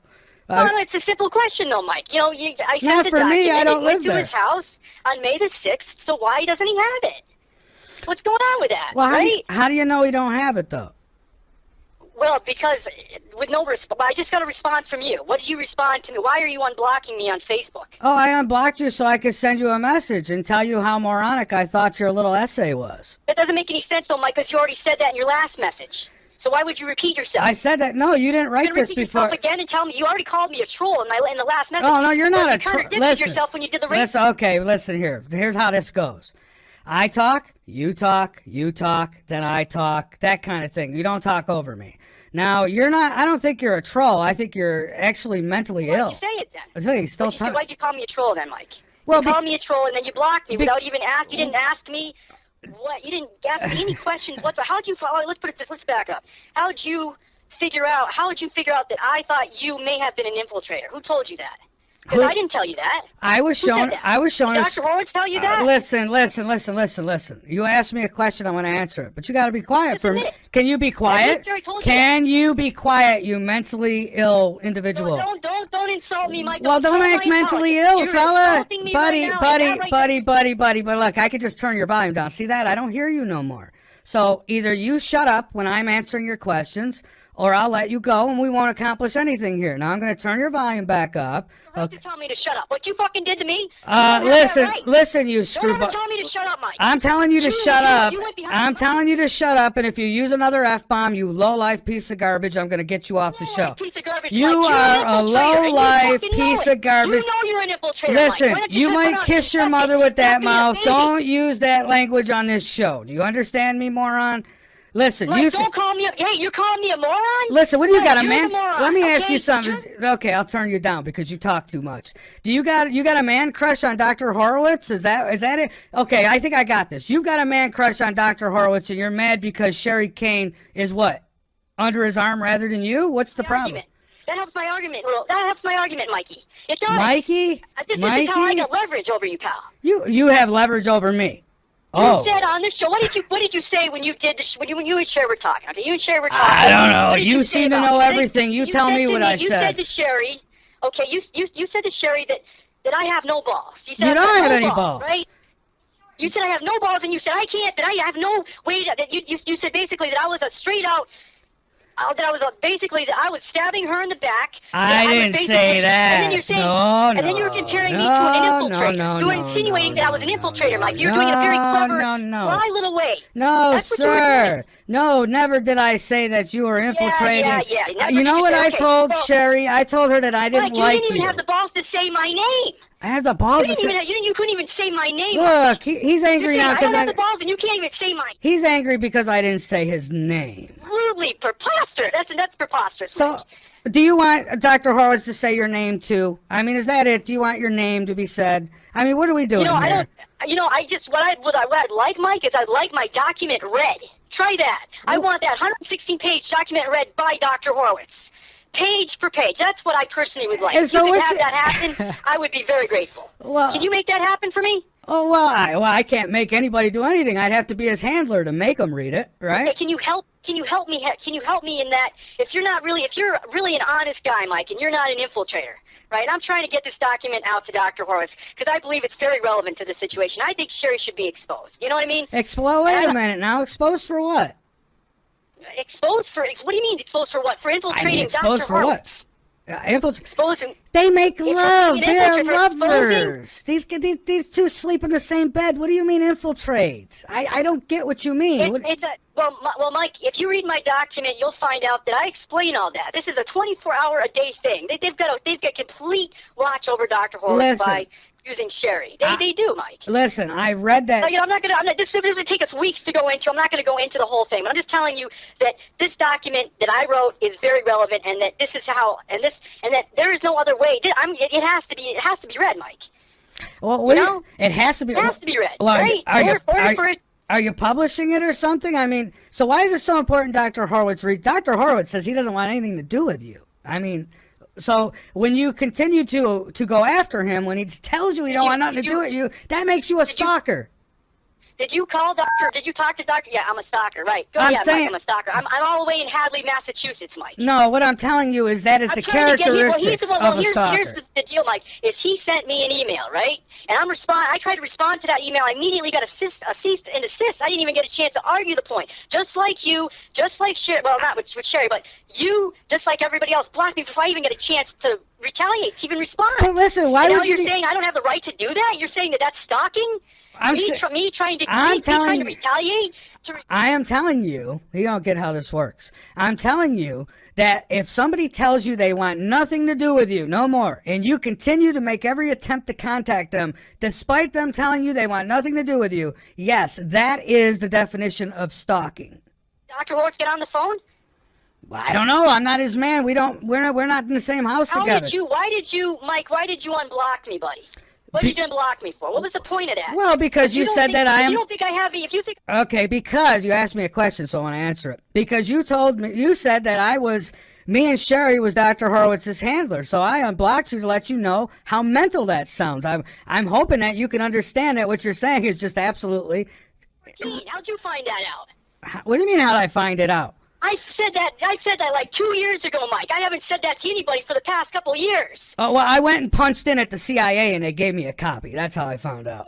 How did you know that did someone receive that email? I know everything. What did you unblock me for, Mike? I unblocked you so I could talk to you now. So you can... That doesn't make it... Talk to me about what? You already told me. Okay. You already said I was a... Listen, man, you came out and you said that I am with the CIA, I'm an infiltrator, I put on a tough persona, but I'm not tough. Well, here I am. Tell me why I'm all those things you accuse me of being in your so-called book. It looks like... That's what I'm asking you. How do you know? How the fuck do you know what I said? All right, listen, jerk off. I've asked you nicely not to use that language. See, folks, this is what I do. I give these idiots enough rope, and they hang themselves. Watch them hang themselves. Ready? Here we go. Sherry sent you the document. That's how you knew it. She intercepted it. She intercepted that document. That's how you know. Illegally, Mike. Illegally. What do you mean illegally? What do you mean fucking illegally? Dude, you got issues. That's how you know about that. You've got issues. You really got issues. So you're telling me if my wife goes and gets the mail and gets an envelope with my name on it that she's breaking the law? Dude, what world do you live in? What the fuck? See, he did it again. And you're making me do it. And I can't have that. Let me keep you quiet for a minute. I need a sip of my coffee. All right, let's bring him back. I'm going to give him a little more rope, and he's going to hang himself. Basically, you've got a beef with Sherry Kane. And it sounds to me like your beef with Sherry Kane is because she's with Dr. Horowitz and not you. I don't get it. No. All right. Well, because she wanted me to go up against somebody when we were friends on Facebook, and I told her no. And she got irritated at that. Okay, and she was trying to set me up. I already knew that it was a setup, and that's what started the whole thing. And I already knew because she posted on her birthday. Well, she said it was an imposter that posted it, of course. Okay, look, I don't care about all that. What the hell has it got to do with me? That's what I want to know. You keep going on about Sherry and Len. They're not my parents. What do I care if you got a problem with Sherry and Len? What's your problem with me, asswipe? So who got the email? Who got that email? I don't give a damn who got the email you sent them. Why does this even matter? So tell me why I'm CIA. Why are you CIA? Mike, tell me why you aren't. You tell me why you aren't. You are the accuser. It is up to you to produce the evidence. Let me read you. Let me find out where the show is because you said, remember, you sabotaged Dr. Horowitz. On the show, I think it was November, it was 2012, on November 13th, you sabotaged Dr. Horowitz, all right? I figured that out. I covered the show. I sabotaged Dr. Oh, and Dr. Horowitz. And Dr. Horowitz is just too stupid to see that somebody would sabotage him. What's the matter with you? I know what you had hoped. You had hoped that I had Dr. Horowitz and Sherry Kane on the show tonight so you could get your, oh, there's his voice, right? But I didn't, look, I don't work with them. They are my friends, okay? They're like guests, like Peter is tonight. A guest who comes on my show, who I am friends with. I don't, then there's these gutter trash like yourself who come out. And tell you something, Mike. You tell me something. Tell me something. Okay, so... You're running out of time, so hurry up. On the day Sherry Kane, remember I had the argument with Sherry. Oh, wait, we're talking about Sherry again. That's got nothing to do with me. I could care less. The night before that, I was watching the video. You know the video I'm talking about? Not the smoke. What do I care? What do I... Sherry set up. Dude, I don't care about no damn video you watched. I don't care. So what's that got to do? Because what does it got to do with me? What does it have to do with me? That's why I was wondering why you got back to me. See, I don't know. You see, it doesn't make any sense for you to unblock me now, Mike, because I didn't send you the document. I unblocked you to send you a message. I unblocked you to send you a message, and then I want to reblock you. I want to reblock you. But Facebook makes you wait 48 hours. So I promise you, when the 48 hours is up, you will be reblocked. Now, Hey, so what's trying this? to set me up there, you little... Oh, you're trying to set me up there, you little... Listen, here's my advice for you, and I'm going to let you go after this, because I've asked you to present your evidence about the accusations you made about me. All you've done is come on this show, and you've expressed your love for Dr. Horowitz and your hatred for Sherry Kane, and I really could give a damn how you feel about either one of them. I really don't care. So here's your last chance. Deal, Mike. You just spun that 180 degrees, my friend. You... All right. What you just said right there is not Buddy, what I've been saying. No, buddy, you just threw buzzwords into my face. Buddy, let me tell you. Look, if the doctor's writing you prescriptions, I suggest you take them. I do. I suggest you take them.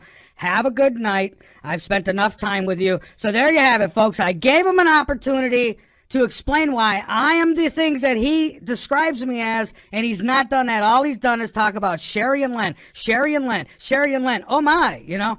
Look, go down that yellow brick road by yourself. What do you think, Peter? You done? I think so. Yeah, I think so. Have a good day, sir. There's just no point. I mean, I gave the guy a chance, Peter. I gave the guy a chance. He just, I don't know. He don't get it. What are you gonna do, Mike? I don't even know what to say. I don't either. I mean, apparently, I don't know. Does that sound like somebody who I don't know, maybe deep dove one too many times? What are you gonna do? So here we are. I don't know. You might have to try reaching me back. I got dropouts all over the place here. Oh yeah. All right. You sound okay to me. I mean, you're here now, but sorry about that. But yeah, this guy, he wanted to call in. I gave him an opportunity to call in, as a matter of fact, and he's done nothing. I mean, all he's done is, apparently. I mean, I don't even know the guy. I was wondering if he was a relative to Gary the Man Martian.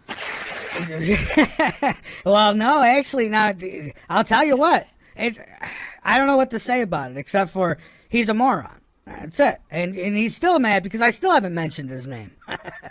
He didn't even mention his name because he's a moron. But anyways, so anyways, Peter, we still got a half hour here, and I know it's a little hard to get back on track after something like that. But yeah, it might be the son of the good doctor, right? You never know. But so yeah, people are going crazy, and so is the weather, so is the earth. What about it? Uh-oh, we may have lost him. No, I'm still around somewhere. I'm just kidding. It's like I don't know what happened to you there for a while. Oh yeah, no, I'm good. Just like I say, that's a long story. This guy wrote a book. He calls it a book. I don't know. It's a bunch of gibberish. It looks like, if you're reading it, it's almost like you're reading Russian. I mean, it's just the language is horrible. But wrote a book. Apparently, me and Sherry Kane are handlers to Dr. Horowitz, and what it comes down to is this guy's got a crush on Dr. C, or not Dr. C, Dr. H, I should say, and he's upset because nobody will say his name or read his book. What to tell you, Peter? People read your book, right? I don't know if Peter's hearing us. Yeah, I think he's having trouble. I hear him typing. Yeah, I think he is having trouble. That's probably. Well, yeah, we're gonna hang up with Peter and try to bring him back, folks. I could have did that another 25 minutes with this guy, but it's the same thing. How many times I ask him not to curse, then he gets me doing it. Because, it's just, I have no tolerance for stupidity. And it's just plain stupidity.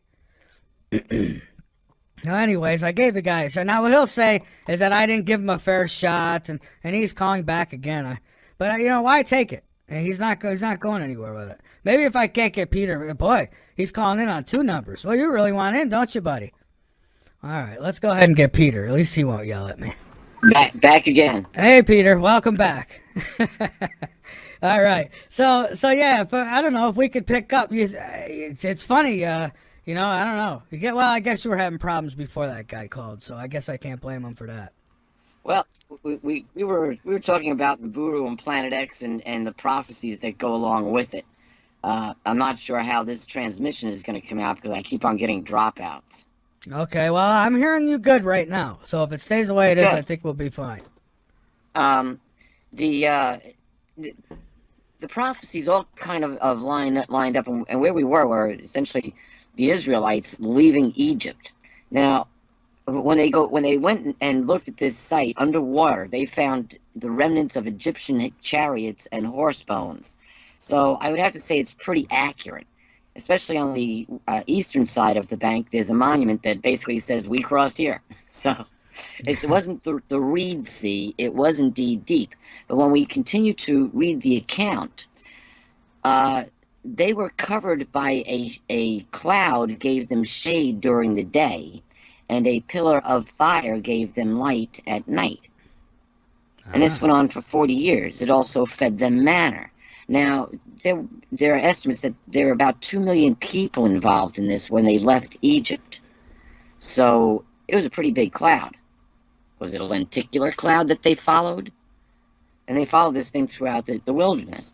So you have to start wondering how extraterrestrial is the return of Planet X or Nibiru or whatever the case might be going to be, because it is tied in with the judgment of this planet. Now, it's not the judgment of you and me per se as much as it is the rulers of this system of evil. I mean, let's face it, Michael. All evidence lends itself that this planet is being controlled by a very negative ET force. The reptilians top the list as far as who's running the show. We've got, as a matter of fact, was it Lady Gaga came out and said that Prince Charles was a shape-shifting reptilian? I have news. Lady Gaga might be a shape-shifting reptilian. Yeah, that's what somebody else wrote. I just caught it on Facebook. One of my Facebook friends posted it, and I was like, and one of the replies to that was, Lady Gaga's a shape-shifting reptilian. And she just might be. But, we laugh about that, but Princess Diana said the same thing about the Queen and Prince Philip. And they told her if she ever told anybody, they would kill her. And she's no longer with us today. And it was her, maid in waiting there, her personal attendant, who had reported this. So she referred to the king and the prince as reppies.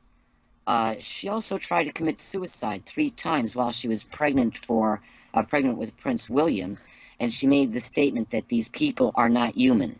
Peter, and this is one of those kind of questions, weird questions, but why is it that people, like in her position, try to commit suicide, end up getting murdered? It's like, you think they would have helped her along with the suicide if they wanted her gone, right? Well, there's a lot of speculation as to why she was killed, basically, or why she died, let's put it that way. Because that would be the most diplomatic thing to say. But she upstaged the royal family. It was her and Sister Teresa. There's that one classic picture of the two of them. It's like Diana's another 1.5 feet taller than Sister Teresa, but there's that one picture of the two of them together. And that's an iconic picture that the world just totally loved. You had the 2 most beloved women in the world at that time. Neither one of them are with us anymore. And you wonder why. Well, Sister Teresa was kind of old, but Diana dying at the 13th pillar at the Bridge of Souls. Alrighty then. Yeah. So, you do further investigation. This is where I have to say it gets personal for me, and I never made the connection until I listened to what Karen Udis had said about Homo capensis. And I thought about my own experience. Now, if you don't know about Homo capensis, basically they are the elongated heads, and they've allegedly been ruling this planet from underground for millennia. And they're still essentially the ruling class of what's going on. Now, I go back to my own, what I thought at one time was, and still do to an extent, was alien contact, and I thought forever it was alien, but I was never taken to a spaceship. I was taken underground, and everyone wore these monk-style robes, very beautiful material. And I was required to wear one too. So you couldn't see their heads, you can only see their faces, and they were very human-looking faces. And I always said that they were just a little taller than us. And then I learned about Homo capensis, and I was like, well, wait a minute, they live underground, these other guys live underground. And the ones that I met when I was 18 decided they wanted me dead. So that led for a very interesting life.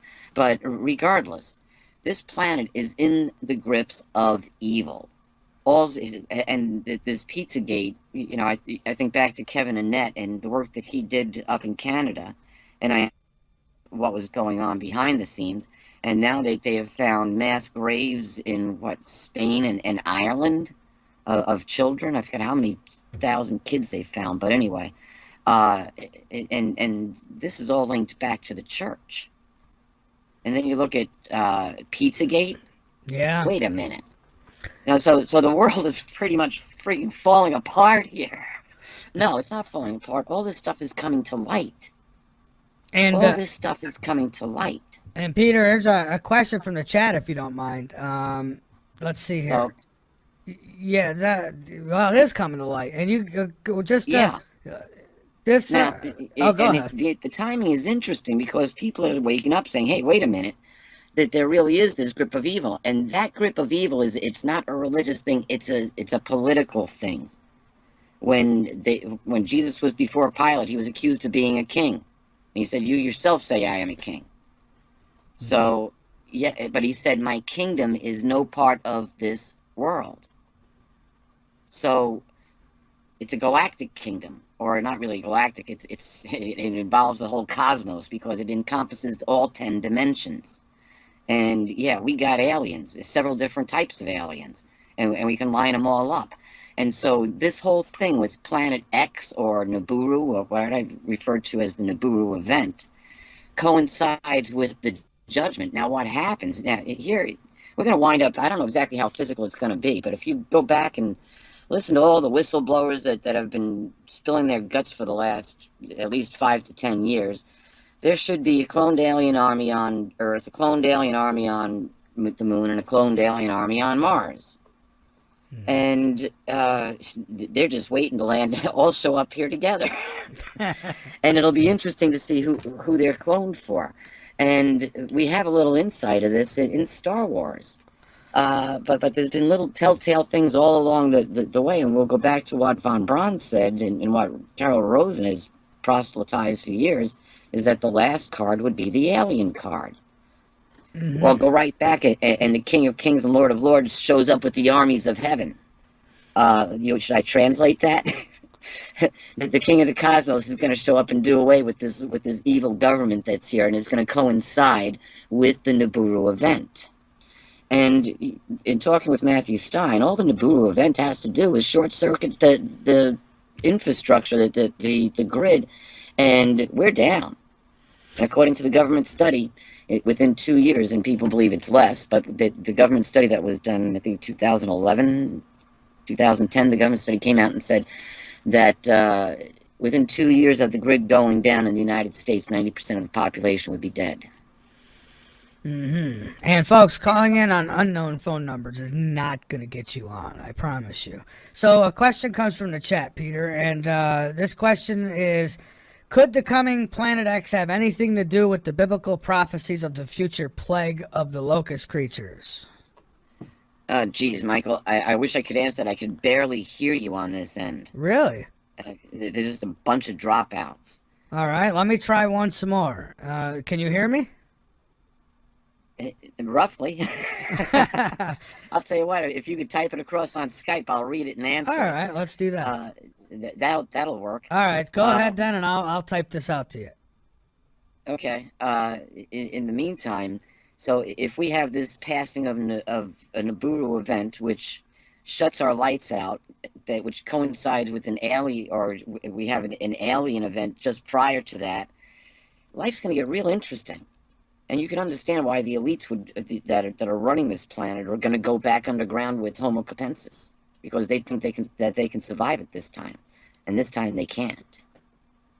So the only Hey, at least they say 90%. That leaves 10% good. But the biggest fear, the biggest situation that we're going to face is essentially nuclear meltdown. Because with the electric grid down, that puts over 400 nuclear plants around the world at risk. So we run into a major Well, situation and with that's that. my biggest concern of anything happening like that. Even a EMP from the sun or something like that. Them nuclear power plants. I mean, that's no joke. People keep store food, store water. Make sure you get an underground shelter. Well, fine. How long you plan on staying in that sucker? Because when all these things melt down above ground, I mean, I don't think the human body will outlast the radiation that will flow the earth. As a matter of fact, I know they won't. So, how do you prepare for something like that? And I didn't throw that question to you. He can't hear me. Yeah, Michael, I'm only hearing every other word basically that you're saying. I apologize. Okay, that's fine. But to go, here's the situation with the nuclear plant. You just can't flip a switch and shut them off. It takes years to decommission a plant. So it would take years you'd have to start shutting down the nuclear plants now. And the only country that's doing that actively is Germany, and they're replacing their nuclear plants with solar panels. So Yeah. interesting that they're trying to shift technologies here, and it's good to see that somebody is at least taking a step in doing that. But we would essentially have 400 Fukushimas around the world. Let's see, could Planet X have anything to do with the biblical prophecy plague of locusts? When we go back to the actual Exodus, which I believe is a minor passion play, if you want, of the end times, we've essentially seen virtually every plague up to the ninth plague. I don't recall them all off the top of my head, but we've seen the blood rain and rivers and streams and oceans turn blood red, and by the best technology available, it's biological, but it doesn't have DNA, and it's a total stumper on where it comes from. It's believed that it might come from asteroids that burst within our atmosphere and release some sort of a biological life. Doesn't that look fun? They also made the same.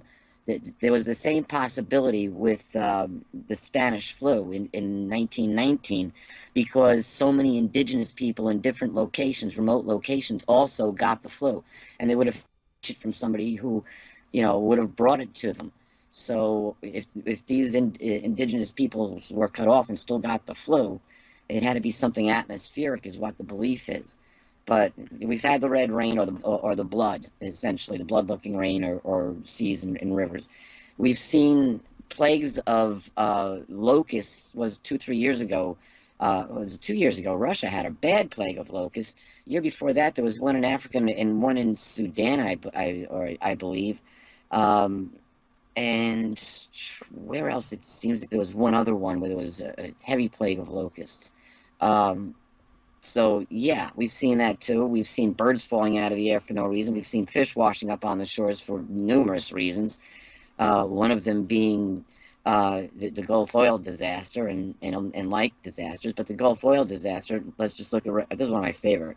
This got me banned from going on coast to coast. Well, yeah, well, there's a lot of things that'll get you banned. But go ahead. When you read Revelation 8, 8, and 9, John says, I saw something like a burning mountain being thrown into the sea. And a third of the sea became as the blood of a dead man, a third of the souls in the sea died, and a third of the boats were wrecked. And yeah, BP and Halliburton got blamed for it. But all these things are leading up to this time. Will it be in 2017? I don't know. I would think closer to 2018, maybe 2019, because there are still prophecies which need to be fulfilled before that situation comes to bear, and they have not been fulfilled yet. So we still have a ways to go. Hey, come on, we just got the reinforcement of the Brexit and Trump and the Trump presidency to reinforce the false prophet of Revelation 13. So at least we got that one right. So we can keep on going in this little scheme. We're still going to see a one world government, or the image of a one world government, come about, but the United States is going to maintain its identity for a while longer. But Planet X is something we need to prepare for, and that's one of the reasons that I made the move to head off grid.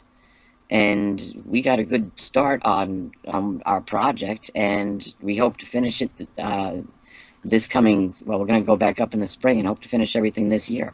So, Lord willing, that's what we'll be doing. And the reason for it is we see it coming. We see it coming, and if we can prepare now for something like this, the better off we'll be in the long run. So, there's a lot of reasons to believe that something is headed this way. Something's disturbing the Earth. Something's disturbing the whole solar system. So, what's disturbing it? Well, that's a good question. And listen, folks, I'm sorry. I can't take your calls. They're just, it won't let me. It's telling me I'll put Peter on hold if I answer you. So, your same old problem. It seems to keep coming up. So, nothing I could do. We'll try again tomorrow, I guess. But Peter, we're getting just about out of time. So what I'd like to do is give you a chance to get out anything that you'd like, and we've got you on for a full show next week. Yeah, I believe next Thursday. Yeah, a week from tonight we'll be together. Yeah, absolutely. Hopefully we'll have a better internet connection. Yeah, I hope so. But go ahead. Anything you want to get out there? All right, I'm guessing not. Boy, really bad connection there for Peter tonight. All right, Peter. Well, thank you. I'm gonna hang up. I mean, he can't hear me. I don't know what the problem is, but there's obviously a problem. I think he's just having a bad connection night. I don't know what the deal is. Why I've not been able to take calls. We've tried. We've gone over it and gone over it and gone over it. We're gonna sit down this week and try to come up with some answers. Some nights it works, other nights it don't. What can I do? I'm live on the air. There's not a hell of a lot I could do. We test it before the show. It works. We get on the show, and it don't work. So why, I don't know. But nevertheless, that's what happened. So, folks, it is what it is. And, as far as that, the moron who called in earlier, and I talked to for a little bit, people, look, I normally don't give them that kind of time. But you know what? The guy claimed that, I don't give him a chance to give his opinions or explain to me why he's making false accusations towards me. So I give him the chance because I'm a fair guy, and that's what I do. I give people a chance. So I give him a chance. And I told him before, when I wrote him earlier, he can probably post it on his Facebook, which he will. He'll get his jollies off this whole thing tonight. But, I told him, I said, we're going to have a conversation if I answer that phone for you. And, it's my show. Don't try to take it over. I let him know that. But, you can't. Didn't I say beforehand you wouldn't be able to have a conversation with these people? Right? You can't have a conversation. They don't know how to have a conversation. That states some things. Now, I won't, go ahead speculating. I mean, you all heard him. What's your evaluation of the situation? So this is the guy calling me a CIA. This is the guy who's saying that I'm a handler for Dr. Horowitz. When the hell do I get time to do that job? That's what I want to know.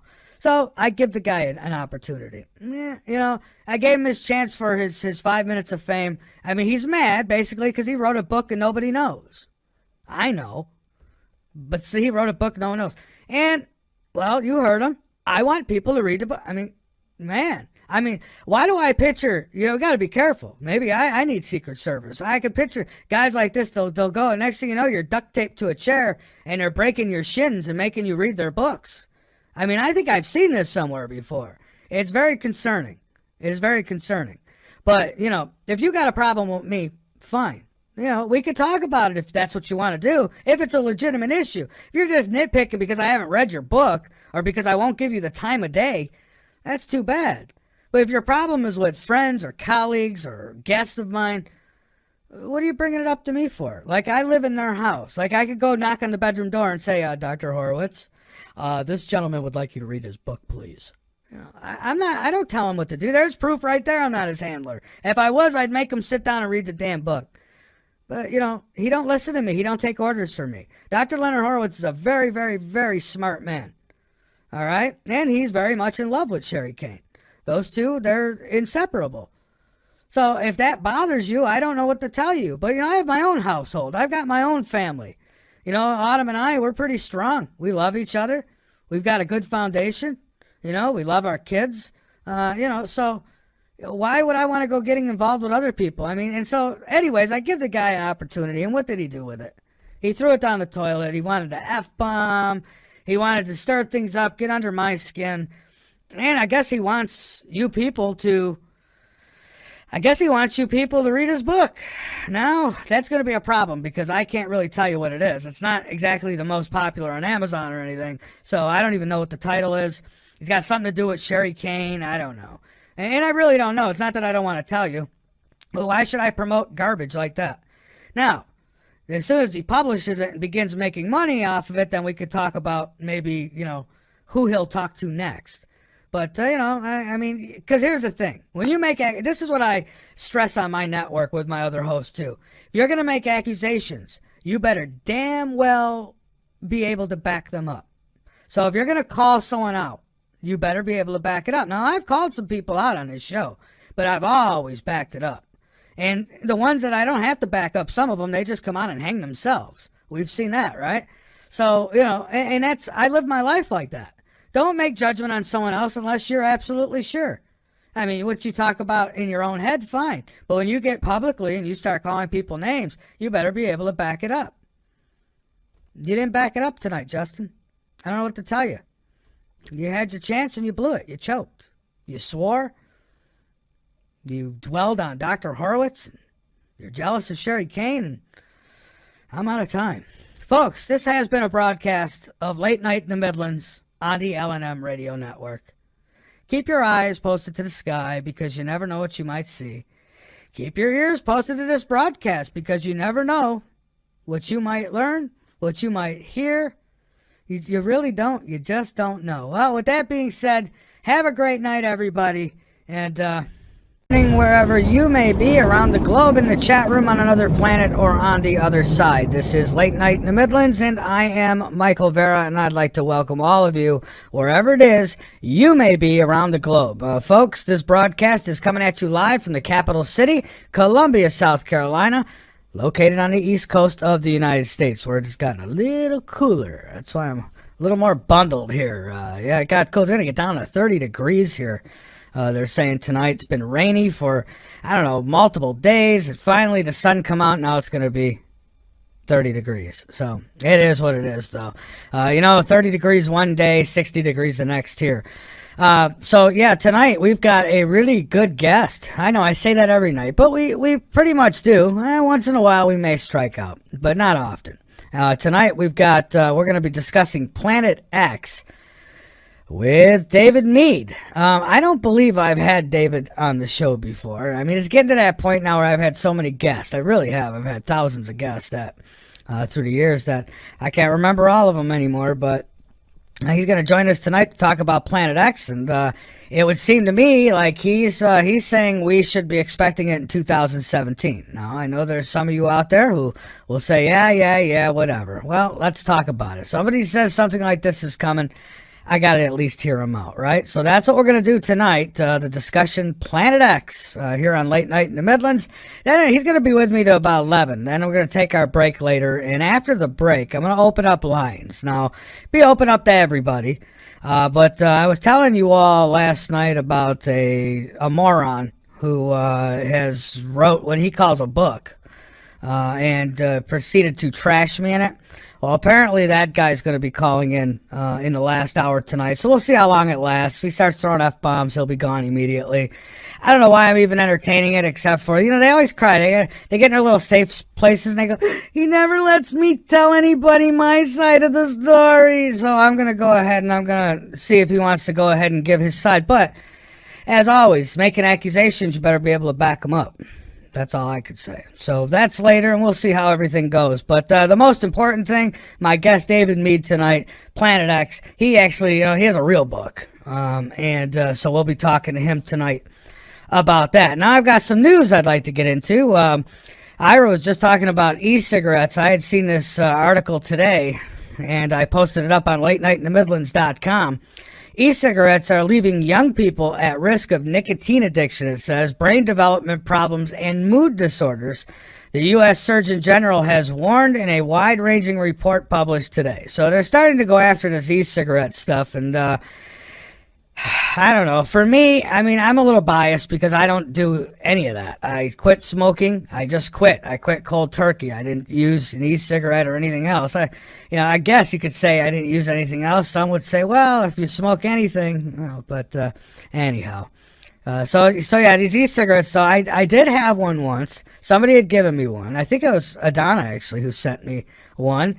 And I took one puff off it, and I wanted to dig my own grave. That's how nasty it was. So I haven't done it again. Now, some people say there's nothing wrong with it. I don't personally know.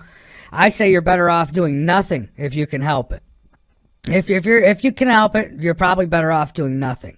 But I don't know. It depends. Hey, it's your health. You do what you want with it. I'm not one of those people who's gonna put you in a dungeon because of your choices. Your choices are your choices. As long as they don't affect me, I don't care. I'm just telling you what the Surgeon General is saying. America's most senior doctor, they say that e-cigarettes use among young people and young adults is not safe and now a major public health concern. Well, I would like to see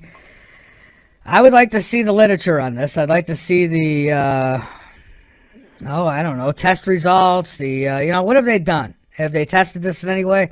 So that's what I'd like to see. Not that I'm not for it or against it. I personally don't give a damn, to tell you the truth. But there it is. Surgeon General, he's making e-cigarettes his thing now. Is Donald Trump already the president? He's certainly acting like it, isn't he? I mean, isn't it strange seeing somebody who actually wants to roll up their sleeves and get to work? Wow. President-elect Trump has spent the month since his election victory engaging in some distinctly presidential-style behavior, they say, including engaging businesses on behalf of the American people, conducting a bit of foreign policy, and delivering sweeping public addresses, all before he holds the authority of the presidency. With weeks to go until he takes office, Trump's moves have tested the limits of his unofficial powers. Well, he's doing what a president should be doing. I mean, Obama, big ears there. He should be doing this stuff. He should be going and meeting with these companies and trying to save American jobs. I just heard where a company now is going to be investing $50 million into the United States and is going to create like another 50,000 jobs. I mean, that's not small change, folks. It's 50,000 people who could get back to work on top of all the other ones he's already saved. I'm telling you, I see the makings of probably the greatest president in our history. I really do. I hope I'm right. I don't know that yet. I'm just saying I see the makings for it. Doing a really good job. And now there's people out there who will say Donald Trump is a bigot. Donald Trump is, he's this, he's that, he's racist. He's, just a horrible man, right? Then you see this story that comes out here about a black homeless woman who says Trump allowed her to live in Trump Tower rent-free for 8 years. Yeah, for 8 years. She says she was sleeping she snuck into the Trump Tower. She was sleeping in one of the maid's closets, trying to buy as much time as she can. Well, one of the maids eventually caught her in the closet and called the police. So the police come and tell this woman she needs to leave, not come back, or she'll be arrested. Well, this woman refused to go. So they called Trump, like they would do at any business. They call you, the main person, and ask them if they'd like to press charges. And Trump came down to Trump Tower. Rather than press charges and make things worse for this woman, he gave her an apartment in Trump Tower with a beautiful view. And she's lived there for 8 years. He also makes sure she gets 3 meals a day and fresh flowers are delivered once a week. I mean, come on. Does this sound like a bigot? The Antichrist to you? I don't know. It just certainly don't to me. But these are the stories that the lamestream fake-ass media won't share with you because they don't want you to know the truth.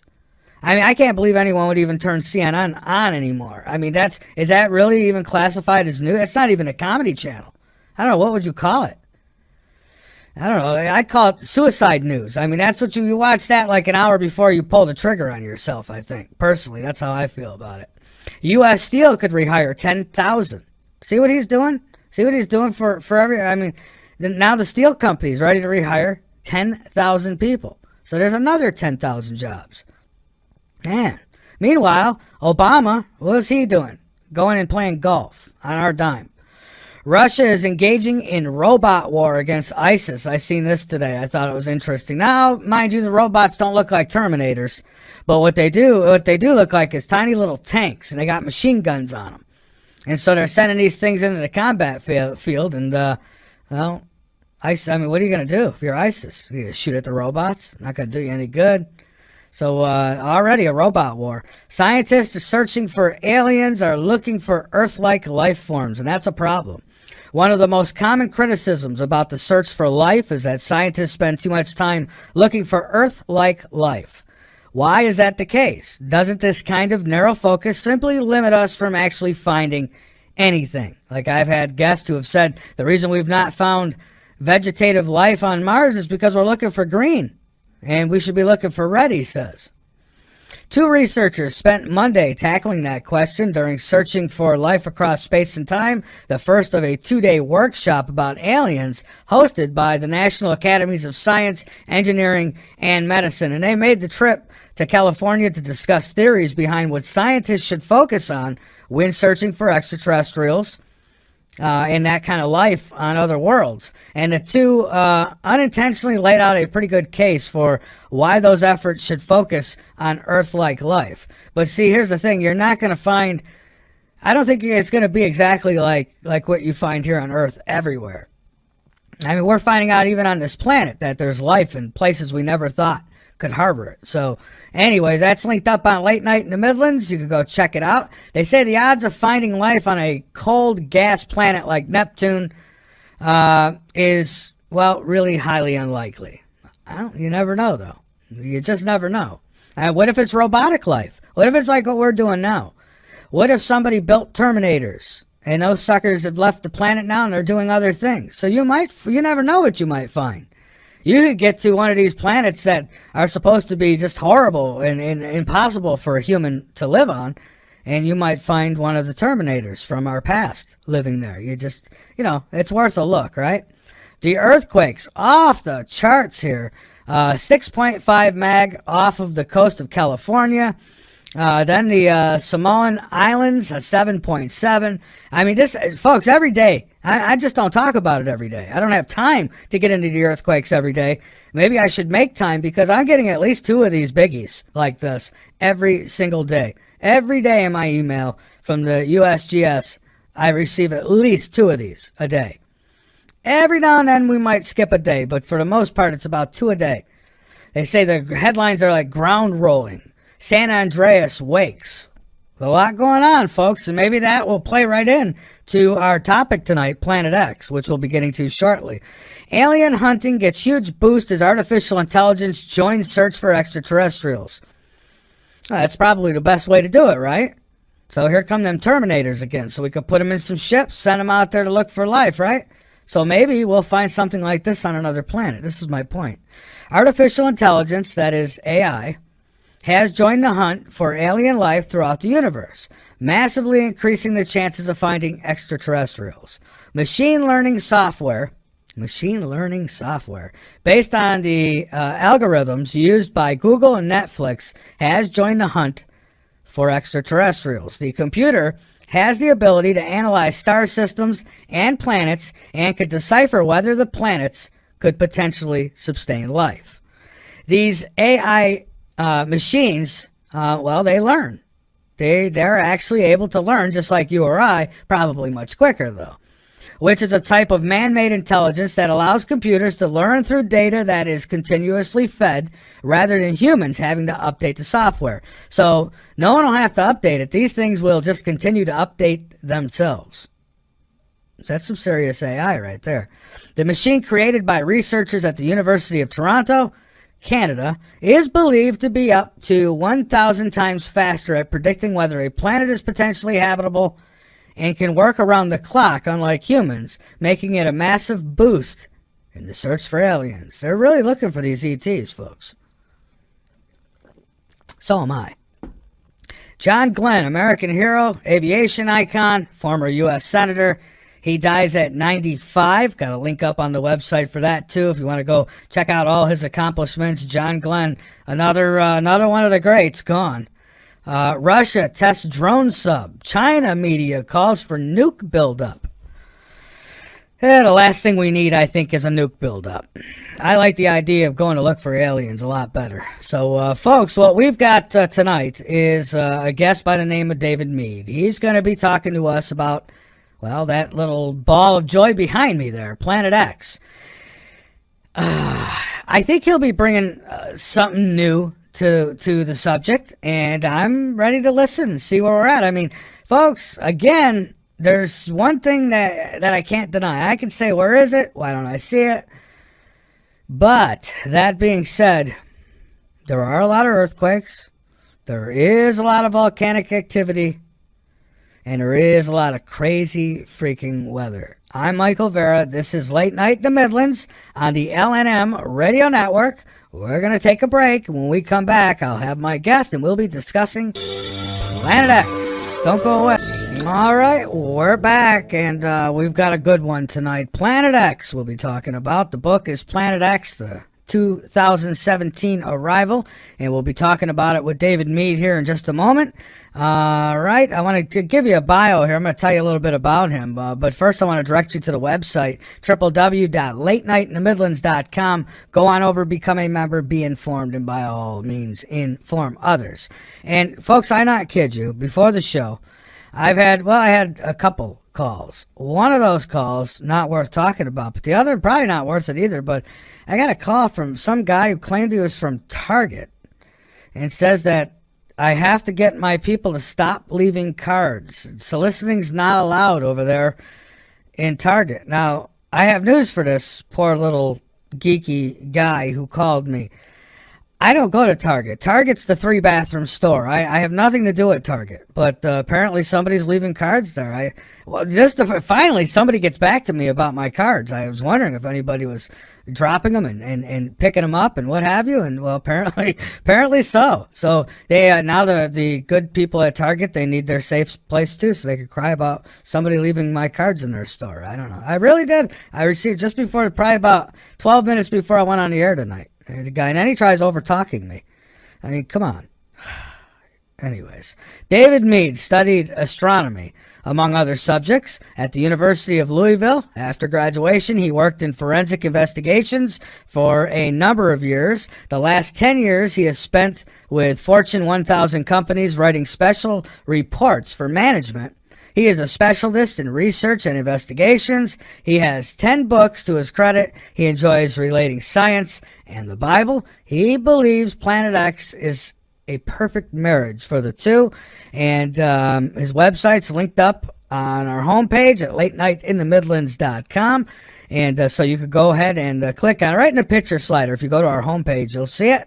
Also on our schedule page, you'll notice there's a tab on our website. And if you drop that tab down, there's the schedule for the network, and then there's the special schedule for Late Night in the Midlands. And so that's the one you'd want. And his link is right in there.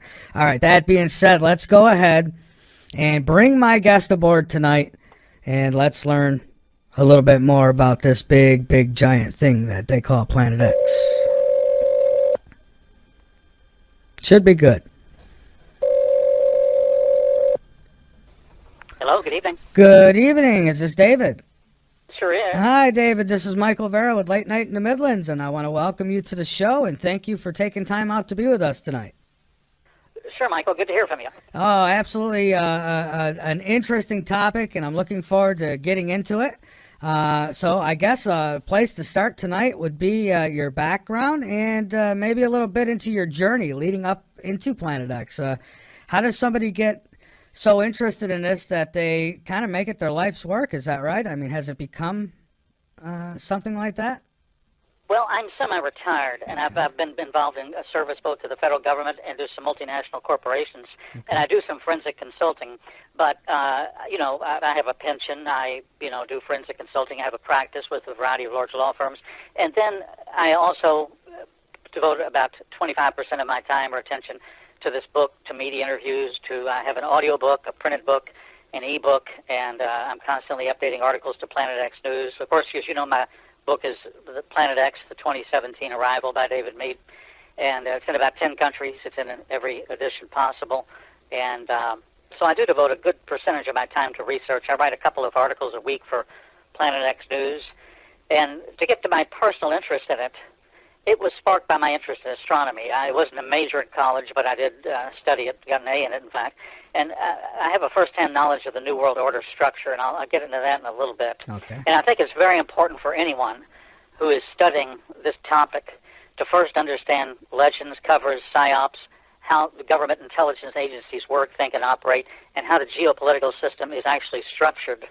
And that way they're not going to have a lot of psychological blocks, and they'll have a lot of, I would say, greater understanding of how this entire scenario works. Going back, I received a photo, privy only to a few, from an astronomer friend in France. This has been taken from a multinational telescope on a remote mountain platform. And my research, my interest was picked from that point, and it led me to astounding conclusions. So I guess the best thing to say is it led me, number one, to a review of the deep underground military base construction. That has drastically increased since the 1980s.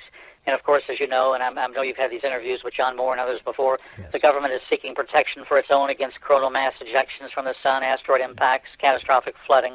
And that's the prime reason that the CIA has relocated their domestic division to Colorado, and the NSA has relocated a million-square-foot database operation to Utah. Now, if I went through all these on a bullet point, talking point basis, and if this were a court case, I would say the circumstantial evidence alone would lead to a finding beyond a reasonable doubt that the Planet X system exists and is inbound.